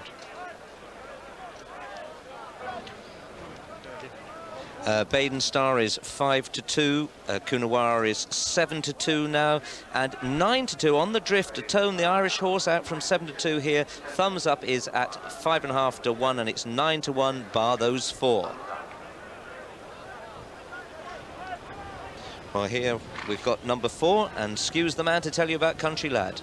Trained by Sarah Williams down in South Moulton. Ridden by Simon McNeil. Simon, who one of our vintage jump jockeys perhaps now is an unkind way to describe him, but an excellent rider, and anybody who remembers him winning on Katabatic will know what a good rider he is. He's just getting the tack altered there. I don't know quite why. This horse really came into the picture for the Arkle here with his victory at Nottingham, when he beats claimed some very good sculpts that day, including Native Mission, Jimmy Fitzgerald's horse, who many had touted for the Arkle beforehand. And another of his horses that was behind him that day was the non-runner Current Express, who made bad mistakes. But Sarah Williams does a very, very good job with the horses, Richard. Yes, indeed, and as she said several times, if it was trained by one of the leading trainers, the horse would be a lot shorter price than 12 to 1. It's drifted 2 points from 10s, has every chance here. So we'll pick up in the... we've got there besides Thumbs Up on the other side with the yellow cap is Mubadir from Noel Mead's Irish Yard. Paul Carberry rides. Now, Paul Carberry, the son of Tommy, is really touted in Ireland as being a man with a very big future indeed. They really do like him. I've seen him on a few occasions and he does nothing wrong. Well, last time this horse ran, he was some way behind Atone in soft ground at Leopardstown. He's a lot to make up on that run. But meanwhile, Graham Rock is down in the ring. And the Irish still reeling from that defeat in the first race, and Atone, their representative here, is drifting all the while out to 9-2. No question about the gamble here. Baden Star as high as 4 to 1 this morning, and now 5-2, and you'll struggle to get that. Yes, that's where the money's going. On the far side there is Baden Star. Adrian Maguire looking confident. The liquid will be flowing in the Cotswold area if this wins tonight, because David Nicholson is only a stone's throw away from Nigel Twist and Nick Davis's yard. There's great rivalry, friendly rivalry between the two stables, and they will, I'm sure they'll be buying, each yard will be buying the other a drink if this goes in.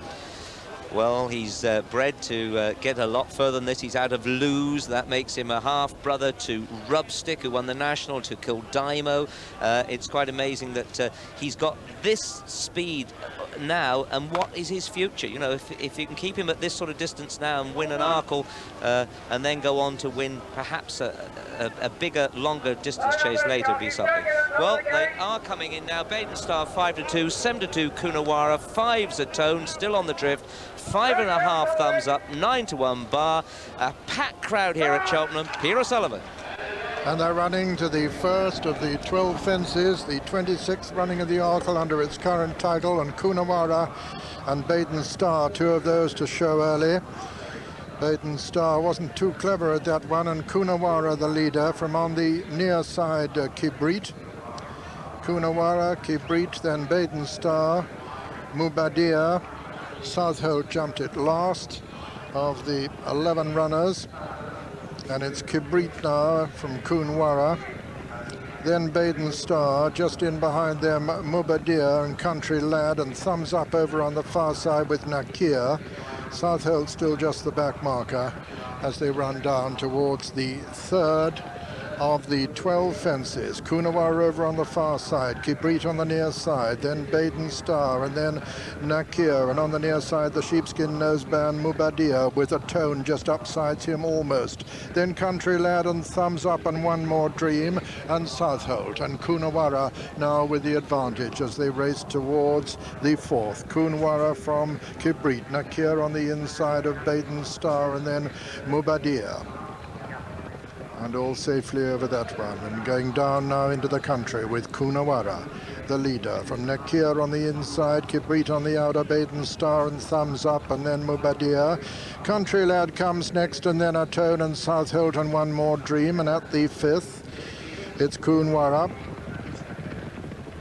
Still from Baden Star moving up on the outside. On the near side it's Nakir, then comes Mubadir and Country Lad. Kibrit wide on the outer, Thumbs Up just in behind the leaders as they jump the water and all safely over it.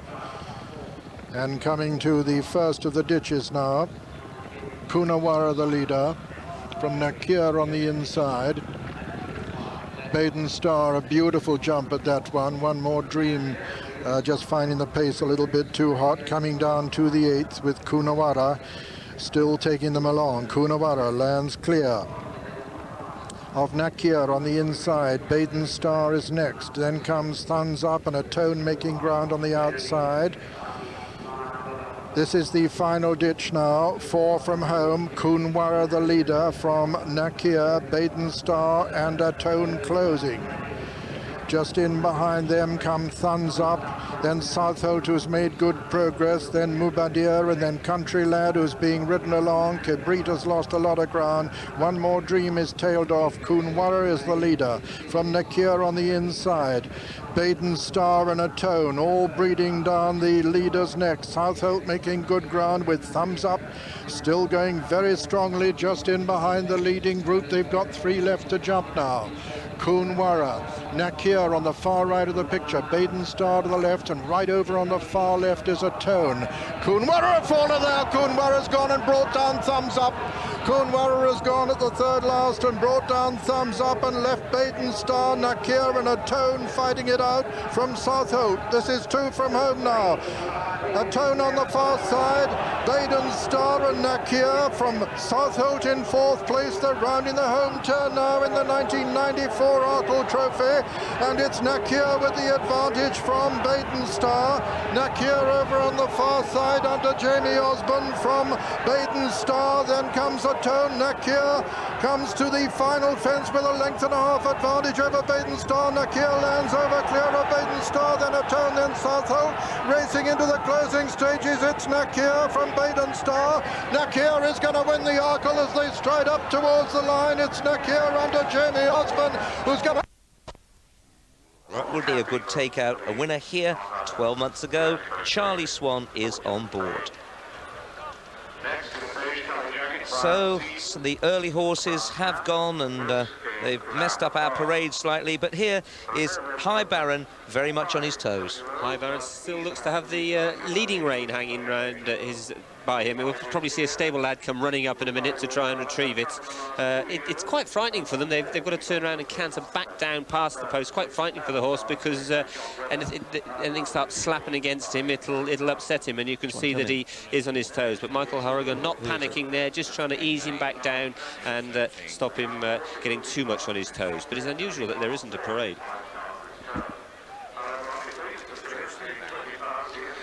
And there is Granville again, a horse you know so well, Skew, but he just hasn't given the vibes yet. Hasn't really sparkled so far this season, but you know, anything can happen. We've seen Arctic Kinsman win the first at 50 to 1. This horse has got the ability to win. Ridden by Jimmy Frost, who would, if he hasn't ridden this horse before, he knows the family well. He won the Champion Hurdle on Morley Street. Jimmy, a great exponent of race riding. He's a good horseman, and he's also loves to come from behind on horses and produces them at the right time. He'll have watched the videos of myself riding Granville again. We've had a chat together. He knows that he's got to be settled. Number 8, Merchant House, big scopy horse by Salmon Leap out of Persian Polly. As I say, 250 to 1, and I'd like to see him win, but it would take a miracle. Guess he's going for his second Champion Hurdle. And old Molboard, doesn't he look well? Now, Molboard would, as I say, was really fancied, you know, to take this had the ground been heavy, and that would have made it a stare. 40 to 1 from 50s. Number 10, the old champion himself, former champion, Morley Street, ridden by Graham Bradley. 16 to 1 at the moment, and well, he's working well at home, but is the ground just a little tacky for him? Yellow colours amuse after him, then Oh So Risky, been fortunes for Oh So Risky, and a very classy horse indeed. He'd be a popular winner because David Ellsworth is a man that really knows his business, and this is the race that's eluded him. Yes, there's probably one of the front runners, number 13, Val Finette, ridden by Jonathan Lauer. I love this horse. I think this will make a top-class 2-mile champion chase. 2-mile chaser, whether he makes champion chaser or not, remains to be seen. Now, the reason that this fellow drifted, in my opinion, last time, drifted left-handed wing canter, because they went so fast. I think that they cut their own throats. He's actually the best turned out in this, and Jason Barron will get a cash award from the sponsors, the Smurfit Group, for his efforts there. Funny enough, this horse can go a real old gallop, but he's quite settled there, and he races for Frank and Alison Farrant, who have been having a quiet season by their terms. Yes, they're some of the most pleasant owners I rode for, supported you, win, lose or draw, and really enjoyed their winners. Yes, 33 to 1 at the moment. Val Finet, I actually think that he's good value at that. I agree with you, Richard. I think I nearly rode him instead of Granville again last year in the Champion Hurdle, and I think he's got every chance today. Well, King Credo, there he goes with Adrian Maguire on board, and he's only one of 4 horses in the stable of Steve Woodman. Jonathan Powell spoke to him. Steve, early in the season, King Credo was favourite for the Champion Hurdle at around 8 to 1. A week ago he was 50 to 1. Now he's being backed again. What has been the problem with the horse? Well, he got a bad overreach here the last time he ran and pulled up. Declan Murphy rode him and he felt he lost his stride and pulled him up straight away. It wasn't too bad. I mean, he soon recovered from that. He was lame for a couple of days, but it was only a superficial injury. He wouldn't have run again anyway after that. This was the race we were aiming for. And he likes to spring, and the ground's pretty near perfect today. And Adrian Maguire gets on so well with him. He's got a great chance. I think that's why the prize is coming. He was 4th in the race last year. Would you say he's a better horse now? He's definitely the same horse. I mean, he could be better. He's worked really well lately. And, you know, I think he's still as good, if not better than he was last year. Well, best of luck to you. Thank you. Yes, I do love this horse, and he's a chap that has caught the eye. What a great fillip it would be for a small stable. But there are plenty of others in with a chance. There we see the orange colours of Shawir on the left of the picture. He's just coming back, or she rather, one of the 3 mares in the race. But we'll catch up with her a little later. the tactics of this race are going to be interesting, Richard, because there's 2 or 3, Valfanet and Muse, who want to go on, and 2 of well, Oh So Risky definitely, who wants to be dropped right into the pack, and they won't want to get any trouble. The horse has to be switched off. That's why he has to go out the back, and then he wants to be produced not too late, but at the right time to kick up the hill.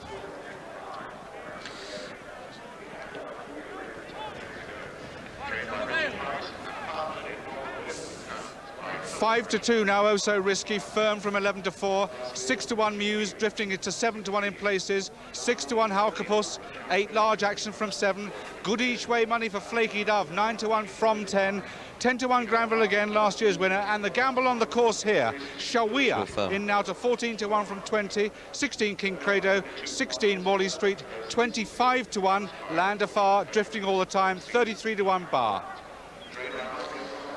And the favourite there in those marvellous colours, Crazy Gang used to own these. It was super, and Bill Marshall kept them. His son's taken them over now, and it's not just the colours that look good, the horse looks good as well.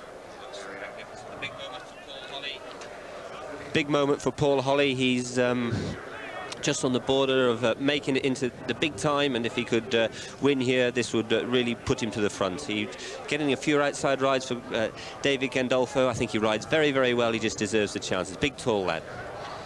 And one of the 3 mares, Flaky Dove, we love her, don't we? And again, homebred, as with the first winner here this afternoon. Flaky Dove by Oates out of Shady Dove, and Richard Price has produced her to come to the boil at the right time. This is all what National Hunt Racing's about. She's trained on the farm near Leominster, looks absolutely magnificent. Rough and ready, but magnificent in her coat. And as I said, none of the flashness of flat racing here. This is about toughness, and there isn't a tougher horse in training, not alone a filly in training, than this. Well, 9-1 from 10s, but let's go back down in the ring to Graham Rock. And the favourite Oh So Risky is firm at 5-2. Muse is easy to back now, out to 7-1 in places. There's no question about the gamble of the race on course. The Irish, having been well behind after the first 2 races, have gone for Shawia, the Irish mare, as high as 40-1 this morning, opened at 20-1 here, and now down to 14-1. Yes, there's been a fair bit of money, and Shawia there. We're having a look in the orange colours. Charlie Swan, the winner of the Triumph last year, has had just 2 runs this term and comes here fresh. Was third to Fortune and Fame at Leopardstown, and prior to that at Punchestown. Again, soft old ground. But of course, when she won 12 months ago, Stu, it was lively ground, wasn't it? It was very lively ground. Then she went back to Ireland. She had a wind operation before she won at Punchestown. The next time she ran, she was very, very impressive that day, and I'd marked her down as a champion hurdle hope. She's been, I have to say, she's been disappointing so far this season. Not so long ago, she had a stone bruise and missed a little bit of work, but I'm sure Michael O'Brien, who is in a wheelchair and watching the race in Ireland, will have got plenty of work into her, and with Charlie Swan on her, the confidence is probably justified. And Halkopus in the orange colours there. Mark Tompkins, of course, a classic winning trainer on the flat, 6-1 from 13-2. Well, this horse is visored for the first time, and that is normally the time to get on, Skew. Yes, he was visored on the flat, and now or blinkered on the flat, and now he's got visors on. He sometimes doesn't jump the best at speed, but we'll see how he jumps today. And Oh So Risky is now 9-4, Halkapus 6-1, and Muse 13-2. But they're lining up, and Peter O'Sullivan will take you through another great race. This will be the 65th running of the Champion Hurdle, now under Smurfit sponsorship. Winners of 104 races here between them, and no less than 12 of these 15 runners are previous winners over the course. An appeal or 2 from riders there. Oh So Risky out of the back, but then he would be, because he'd be holding him up, Paul Holly. Muse just turning towards the far left of the picture as we see them now. And this looks a possibility. An appeal there. Oh So Risky, just spinning round a little bit at the back.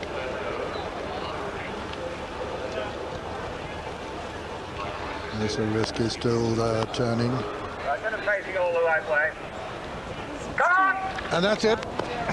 And they're running and racing towards the first with Large Action, one of the first to show. Shawir's right up there too. And over on the far side, Valfine. Large Action. Oh, and a faller there is Merchant House. Merchant House has gone at the first. Very nearly brought down Morley Street, but Brad just avoided the flying hooves of Merchant House, whose rider's up on his feet all right. The horse is up on his feet too, and he's pursuing the remainder. And Valfine is the leader as they come down towards the second. Valfine from Shawir in Large Action with Halcapoo just in behind him, and then comes High Baron. Just in behind High Baron is Land of Far. Over the second, Valfine landed clear of Large Action. Halcopus, then on the near side, Shawir. High Baron's just in behind them with Land of Far, Flaky Dove on the inside, then Muse. Then Mulboard and Absalom's Lady in Granville again. Behind Granville, Oh So Risky and King Credo. And then a gap of about 8 lengths to Morley Street, the previous winner of the race. The winner in 91. And as they go down into the country now, it's Valfine who's taking him along at a good clip. From Shawir on the outside of Large Action, then Halcopus, and then High Baron and Flaky Dove and Land of Far and Mulboard, and then Muse behind Muse, Absent Lady, and then comes Granville again, and Oh So Risky and King Credo, and then a gap to Morley Street. Coming to the third now, Valfine is clear. Jumps it well clear of Shawir, who jumped it second. Large Action third. Halcopus next, and then Land of Far. Muse on the outside. Flaky Dove making progress towards the inner. Going wide, looking for the better ground, probably Adrian Maguire on King Credo as they come down towards the fourth flight of the 8. And Valfine is a clear leader. Valfine over, clear of Halcopus, who's gone second. Flaky Dove is making good progress, just in behind Large Action, who's third. Right over the far side now. And Valfine still clear. Valfine from Halcopus, Large Action, Flaky Dove, Shawir, behind them Land of Far. Over the fifth, Valfine landed clear of Halcopus, Large Action, Shawir, Flaky Dove. Beginning the run downhill now. And Valfine still with a clear advantage over Halcopus, who's now a clear second. Then on the inside, it's Large Action. Land of Far is getting into the argument with Shawir also. Just in behind them, Flaky Dove. Oh So Risky's making ground also, and Muse over on the far side, but it's still Valfine with the advantage as they come down to the next flight. 3 from home, Valfine lands in the lead from Halcopus, going strongly under Declan Murphy. Large Action making good progress. Land of Far's well there on the outside with Flaky Dove. Towards the right, it's Valfine from Large Action, Halcopus, Flaky Dove, and Land of Far. Over the second last now, and as they come to jump it, it's Large Action and Land of Far a faller there. Land of Far has gone, and it's Large Action, the novice, the leader under Jamie Osborne. Flaky Dove putting in a challenge, and here comes Oh So Risky with a devastating challenge too. They're coming to the final flight, and it's Flaky Dove who's hit the front from on the far side. Large Action, then Oh So Risky. Flaky Dove over from Large Action. Oh So Risky still improving on the near side. It's Flaky Dove from Oh So Risky as they race into the closing stages. Flaky Dove the mare from Oh So Risky, and Large Action as they race up towards the line. Flaky Dove is going to win the Smurfit Champion hurdle at the line. Flaky Dove has won, and Oh So Risky is second. Large Action is third. Mulboard was fourth, and then came Muse, Absence, Lely and Granville again, and Shawir. Behind Shawir was Halcopus, and then the long-time leader Valfine, and then High Baron. And so the result of the 1994 and 65th running of the Smurfit Champion Hurdle. First, number 15, Flaky Dove, owned by Mr. Tom Price, trained by his son Richard Price, and ridden by Mark Dwyer. Second was number 12, Oh So Risky, owned by the Oh So Risky Syndicate, trained by David Ellsworth and ridden by Paul Holly. And third was number 7, Large Action, owned by Mr. B.T. Stewart Brown, trained by Oliver Sherwood and ridden by Jamie Osborne, with fourth, number 9, Mulboard. what a great race. Everything with a chance on the inside there. Valtonets with the red sleeves just beginning to fade. What a great race from the blue, large actions run, but look at Mark Dwyer in the classic position, just out of trouble in the red on Flaky Dover. A tremendous riding performance by him. This is he joins the elites now, having won Gold Cups and Champion Hurdles. But let's have a little bit of thought for Norman Williamson, whose ban has cost him the ride on this mare. But I suspect that Richard Price will be absolutely delighted to have brought the Champion Hurdle to my home county of Herefordshire in a little farm down there near Leicester, and I'm sure they'll be getting the cider and the champagne out later. Oh So Risky, been beautifully delivered by Paul Holly, but just wasn't good enough to quicken up the hill. If you were able to bet here, I'm sure many would be still betting on Oh So Risky having the turn of foot to beat them. Yes, and don't forget old Molboard back in 4th place at the age of 12. But here, large action on the right of the picture. Great race for a novice. Flaky Dove, another advertisement for British breeders, bred at home by Oates, the late Oates, who stood at Robin Knight's Cobble Court stud, comes home for the Price family. Of course, Dawn Run was a great winner of this. I wonder, will Flaky go on to jump fences and win a Gold Cup? I know Richard Price has got the old mare in foal again to Henbit, and there's several other half-brothers and sisters there at home that have shot up drastically in value. I know Richard Price offered me one by Idiot's Delight earlier when I went to see him. I don't think I could afford him now. And there is the starting prices. First, number 15, Flaky Dove, 9-1. Second, number 12, Oh So Risky, 9-4. And third, number 7, the novice Large Action at 8-1. It simply is amazing that the dynasty of the Doves has kept going. They've been to a plethora of British-based stallions, and they've all produced winners, Skew. You know, they've really done well for generations. Fantastic. Well, with me, the happiest man at Cheltenham, without any doubt, Richard Price, the trainer of this marvellous mare, Flaky Dove. Richard, just how does it feel? Oh, marvellous. But we expected to come here today to run well. And there's been question marks against all the others. We knew we were 110%, and we were quietly confident, but to win is unbelievable. Where were you watching the race from, Richard? Oh, I was about 3 different places. Did you cover the last 100 yards quicker than her? I don't think anybody would they? No, I didn't see the last 100 yards. He's a wonderfully tough mare. We were spare thought for Richard Dunwoody, I think was going to ride her. Well, I don't know. He was with Granville again, and whether he could have got off, we don't know, but that's history, isn't it? But, tell me about this mare, what she means to you winning such a great race like this, Richard. Very proud, but we've always had faith in her, that she'd win a race like this. You call her tough, I think she's classy as well. It's a wonderful result. Very, very many congratulations. Thank you. Yes, well, we take it from a slightly different angle. The novice Large Action on the inside, jumped well, and what a credit to everyone involved there, and a bold move to come here. Flaky Dove, who would never stop in a run-in, staying is her forte. Oh So Risky on the left, Molboard back in 4th, running a super race again.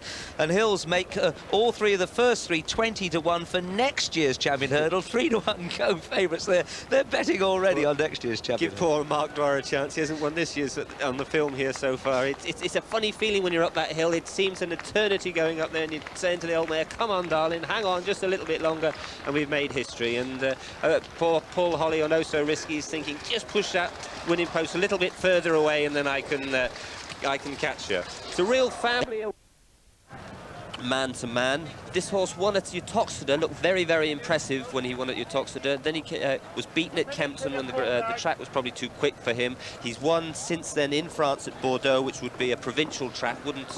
I guess wouldn't be one of the highest standard races, but he looked very, very impressive at Uttoxeter that day. Mrs. Hilary Clark's already had a Cheltenham Festival winner in Rolling Ball a couple of years ago, and perhaps this can carry her colours to another winner.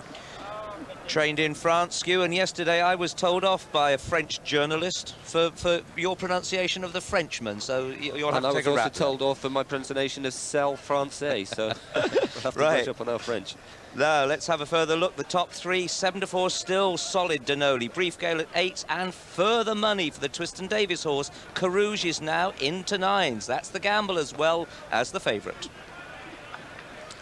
Now, the grey, 15. This is one of the 3 front runners. We've got Man to Man who makes it. This one, Morcelli and Rivalossi. 14, 15 and 16, all like to front run. Well, I love this horse. Every time I've seen him run, I've been more and more impressed with him. He comes down from Howard Johnson's yard, but Howard's horses have not been firing. He's 12 to 1 at the moment. Jimmy Moffat is on board. Well, there is your horse skew for Carouge. The money, is it stables? I don't think it's stable money. I think we had a winner yesterday and nobody's going to let this one get away. Anyway, Carl's trying to get a good position and Peter O'Sullivan will take you through the race. Yeah, it looks as though they're perilously near that tape. They're told to take him back off it. Pull him back. Pull him back. The tape won't go up in your heads over it. Pull the horse's heads back off the tape. Got 10 flights to jump this time, and this Sun Alliance novices hurdle 2 mile 5 furlongs. Pull him back. Pull him back. They started not getting a lot of reaction from the riders who are told to pull him back off the tape. Head over the tape. Come on. That's it. They're away.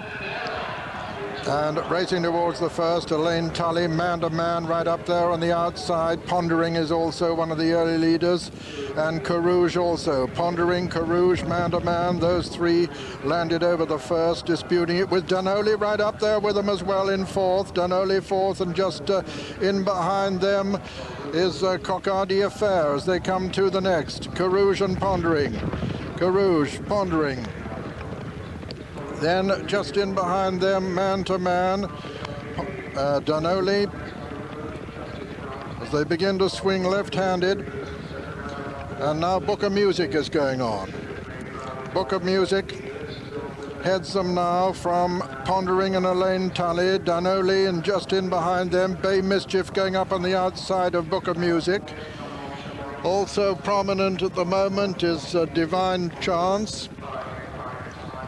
Got a left-hand swing now, making towards the next flight. Pondering, Bay Mischief, and Book of Music. These are the three leaders as they come down to it. Book of Music over on the far side. Bay Mischief in the center. Divine Chance. Carouge over on the far side. Morcelli. That's the third. Bay Mischief and Book of Music. Morcelli's right up there with the lead too, and so's Rivalossi. Just in behind them, Pondering, and towards the outside, Charlie Swan on Danoli in about 7th at the moment as they race down towards the next flight with Morcelli and Jimmy Moffat, who's never been beaten on this horse, with the advantage. From Book of Music over on the far side, and then Carouge and Rivalossi, and behind them Bay Mischief and Divine Chance and Man to Man and Danoli. And they've got a left-hand swing now, and it's Morcelli and Book of Music disputing it from Carouge. Then comes Bay Mischief and Rivalossi and Elaine Tully. Danoli on the outside, man to man comes next, then Pondering. Just in behind Pondering is Brief Gale, then Divine Chance, and then Cocardi Affair, and then Hawaiian Youth. Top Spin is one of the back markers, and getting reminders from Adrian Maguire at the moment too. Also in rear is Spring Marathon as they run downhill, and it's Morcelli the leader now from Book of Music. Then on the inside, Carouge. Rivalossi towards the outer. Bay Mischief also over the 5th. Danoli jumped up there on the outside. And it's still the grey. Morcelli. From Book of Music, Rivalossi, Danoli moving up under Charlie Swan towards the outside. On the inside, Carouge going the shortest way. Brief Gale is only just in behind the lead as they come towards this next flight, the 6th. Morcelli. Morcelli lands in the lead. Beginning a left-hand swing now, and still Morcelli. Danoli going up towards the outside into second now. What a question also on the outside for Ireland in contention as they come towards the next flight. This is 4 from home, Danoli and Morcelli. These two from What a Question. Just in behind them, Book of Music. Danoli hit the front at that flight, and it's Danoli from What a Question. There's a great roar from the crowd as the course commentator announced Danoli having hit the front. What a Question is in second. Brief Gale is moving sweetly in third. Morcelli is losing ground fast. Elaine Tully's beginning to get there, and not far off the pace is Man to Man, but it's Danoli on the inside. Danoli the leader from What a Question on the far side. Brief Gale just in behind him, travelling well. Danoli landed in the lead there. Doran's Pride is beginning to get into the argument too, but it's Danoli under Charlie Swan, the leader from Doran's Pride and What a Question and Brief Gale as they come down to the second last flight. Danoli is going to land just in the lead. Danoli from Doran's Pride on the outside. Then comes What a Question, then Brief Gale, and then Carouge. Rounding the home turn with one flight left to jump in the Sun Alliance Novices Hurdle. And it's Danoli on the far side being challenged all the time by Doran's Pride and Carouge coming there on the stand side. Danoli lands in the lead. Doran's Pride's a faller. It's Danoli on the far side, Carouge on the near side. Danoli from Carouge as they race up towards the line. Danoli being challenged all the time by Carouge. Danoli's going to strike the first blow for Ireland. Danoli's won the Sun Alliance Novices. Carouge is second, Brief Gale is third, Cocardi Affair is fourth. 5 and running on strongly is Spring Marathon, and behind them came What a Question. And so Tom Foley's dream has been realized, and the banker of the meeting, Danoli, has won the Sun Alliance Novices Chase. The result, first number 5, Danoli, owned by Mr. Dan O'Neill, trained by Tom Foley and ridden by Charlie Swan. Second, number 4, Carouge, owned by Mr. Michael Gates, trained by Nigel Twiston Davis and ridden by Carl Llewellyn. And third, number 20, Brief Gale, owned by Miss Carrie Zutter, trained by Josh Gifford and ridden by Declan Murphy. And fourth, Cocardi Affair. And this is the winner, Danoli by the Parson out of Blaze Gold by Arizona Duke, who has realized the dream of 47-year-old trainer Tom Foley on his first ever visit to Cheltenham.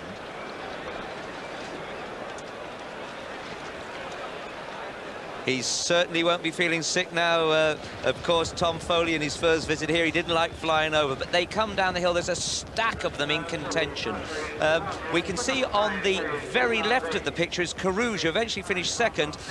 There is the faller Mrs. Clark's Man to Man, Adam Contract getting a kick there. But Carouge now back in fourth place had to be switched around from the inner to the outer. Let's go back to the leader, where it is Danoli, who is just being niggled along by Charlie Swan here, and it's Doran's Pride who's challenging and falls at the last. Carouge challenging on the outside, the mare Brief Gale back in fourth. Look how Doran's Pride now just stretches there and crumples on landing. Here at this stage, Skew, you thought you were going to lift it again. Yes, Carouge looked just to get to the winner, but he galloped all the way up the hill there, and a great performance. Always been in the driving seat.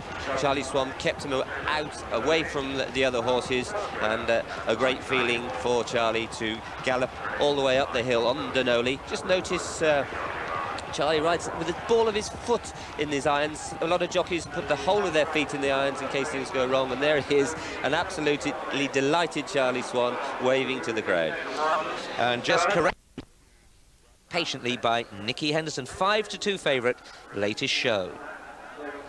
And Space Fair, well, he's always heavily bandaged like this for protection. And Peter Niven rides for Richard Lee, 100-1. He's a good horse, but he's got a bit to do here. And Sibyllin, still riderless, but here is Maguire, going to be legged up any second now by Tim Fitzgerald, the trainer's son. He's 15-2 from sevens. Let's see how he accepts Dwyer now. Yes, he's got him. His mind's on the job now, and he looks in excellent fettle, 15-2. And Travado, a very good racehorse this. He didn't quite get the trip in the King George, ended up on the floor. The stable is very confident this fellow will give Remittance Man a very big run. 3s from 11-4. Osborne on board. And Viking Flagship. Well, 2 people led this one up in the paddock. He just needs to be relaxed. He's a good horse, and he's been continually improving. He's by Viking. David Nicholson trains this one. 7-2 from 4s. And David also trains this one despite a succession of placings. This horse is genuine, jumps well. It's the ground is the key. He's 16-1 from 20s. The ground's drying for him all the time. So what a race. Remittance Man favourite, but what a field with no fewer than 3 previous winners in the lineup. Racing round the home turn now in the Queen Elizabeth, the Queen Mother Champion Chase, and it's Waterloo Boy and Young Snugfit. Waterloo Boy trying to avenge last year's narrow defeat. Young Snugfit on the far side. Catabatic trying to come between horses and making progress too. Waterloo Boy's going to jump it from Catabatic. Waterloo Boy, Catabatic, Young Snugfit makes a mistake. Catabatic takes the advantage now from Waterloo Boy. Here's an upset. Catabatic going away from Waterloo Boy. Catabatic is going to win the Queen Mother Champion Chase. He's going to win it in great style too. Catabatic is the winner at the line. Second is Waterloo Boy. Third is No Snagiha. Coming to the second last. Waterloo Boy and Remittance Man. Waterloo Boy just in the lead there from Remittance Man. Racing now into the home turn. Waterloo Boy and Richard Dunwoody. Remittance Man and Jamie Osborne. These 2 now as they race towards the final fence. There's very little between them. Catabatic, last year's winners, back in third. Remittance Man takes a fractional advantage at the last. Remittance Man on the near side. Waterloo Boy on the far side. Remittance Man lands just in the lead from Waterloo Boy. Catabatic's back in third. They're racing into the closing stages. Remittance Man from Waterloo Boy and Catabatic. Catabatic putting in a tremendous run as they race up towards the line. It's Remittance Man from Catabatic. Remittance Man is going to win it. And at the line, Remittance Man is the winner. Catabatic is second and Waterloo Boy is third and Redundant Pal is 4. Cyfraid under Peter Scudamore, the leader in the Queen Mother Champion Chase as they come down to the next. Cyfraid lands in the lead, 2 out from Fragrant Dawn. Then comes Deep Sensation.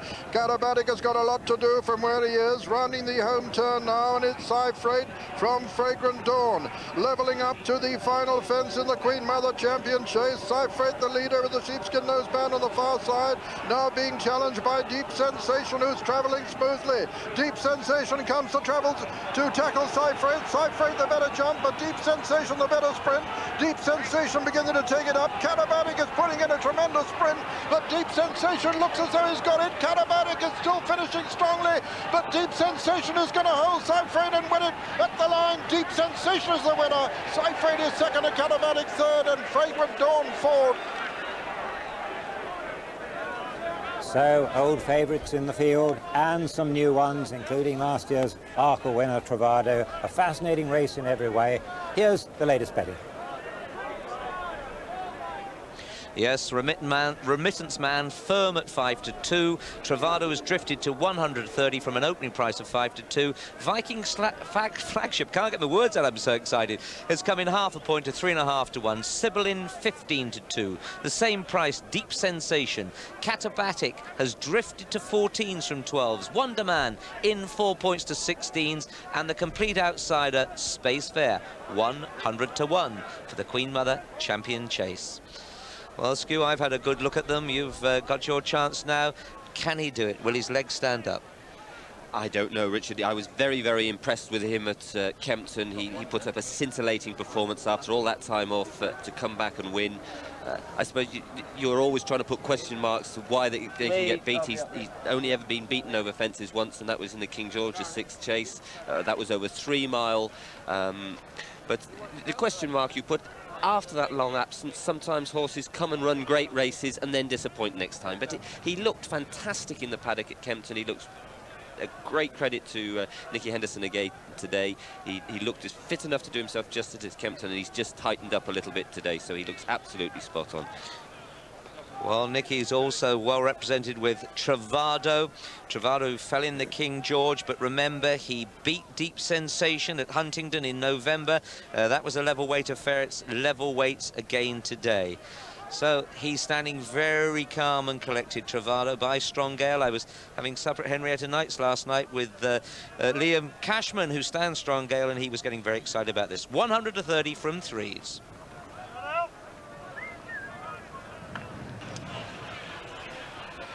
So all in here with a squeak, just one outsider. It's a great race to savour. There's Viking Flagship. I think this has got a great chance. They're just running in now, Adrian, trying to get a good position. There will be no dawdling, and I'll hand you over to Peter. 12 to be jumped, and Space Fair goes straight into the lead as they race towards the first. Space Fair from Katabatic and Viking Flagship as they jump the first. Space Fair, Viking Flagship, Katabatic and Remittance Man. Then Travado, Deep Sensation, Wonder Man and Sibyllin, the back marker of the pack, as they all jump the second very fluently. And Space Fair leads them from Viking Flagship. Remittance Man and Katabatic and Wonder Man with his white face in the center of the pack, and then towards the left as we see them is Travado, with just behind him Deep Sensation, and over on the far rail tracking them is Sibyllin as they come to the third fence. Space Fair and Viking Flagship from Remittance Man, Katabatic and Travado. Wonder Man, Deep Sensation and Sibyllin. Space Fair still heads Viking Flagship as they come to the fourth. Remittance Man is third and Katabatic 4. 5 is Travado, 6 Deep Sensation, 7 is Wonder Man, and 8 and last is Sibyllin. With Space Fair still leading Viking Flagship. Katabatic on the inside, just a little bit wider. Comes Remittance Man, then Wonder Man over the fifth. Now to the water. Space Fair from Viking Flagship. Travado on the outside. Remittance Man. Katabatic. First of the ditches now. Space Fair lands just in the lead over that ditch. From Remittance Man. Travado on the far side. Viking Flagship just in behind him. Then Deep Sensation, Katabatic, Wonder Man and Sibyllin over the eighth there. Slight mistake there by Katabatic. And now to the final ditch. 4 from home, and Space Fair still leading them. Space Fair lands in the lead from Remittance Man. Viking Flagship between horses. Katabatic on the inside. Sibyllin still the back marker. Travado 1 from last. Space Fair still as they run downhill towards the third last in the Queen Mother Champion Chase. Space Fair, the leader from Viking Flagship, traveling well just towards his outside. Right over on the outside is Travado with Remittance Man upsides him. And Remittance Man a faller there. The Remittance Man has gone at that one. He's left Travado in the lead. Travado from Viking Flagship over on the far right between horses is Deep Sensation, traveling well. As they come down to the second last, Travado lands in the lead from Viking Flagship and Deep Sensation. Then behind them come Wonder Man. They're racing round the home turn now, and as they do so, Deep Sensation traveling very smoothly in the center over on the far side. Viking Flagship on the near side, it's Travado. Travado on the near side, on the far side, Viking Flagship between horses, Deep Sensation, a previous winner, over the last, and Travado on the near Far side. Travado's on the stand, so who's going to find anything on the run in now? They decide to find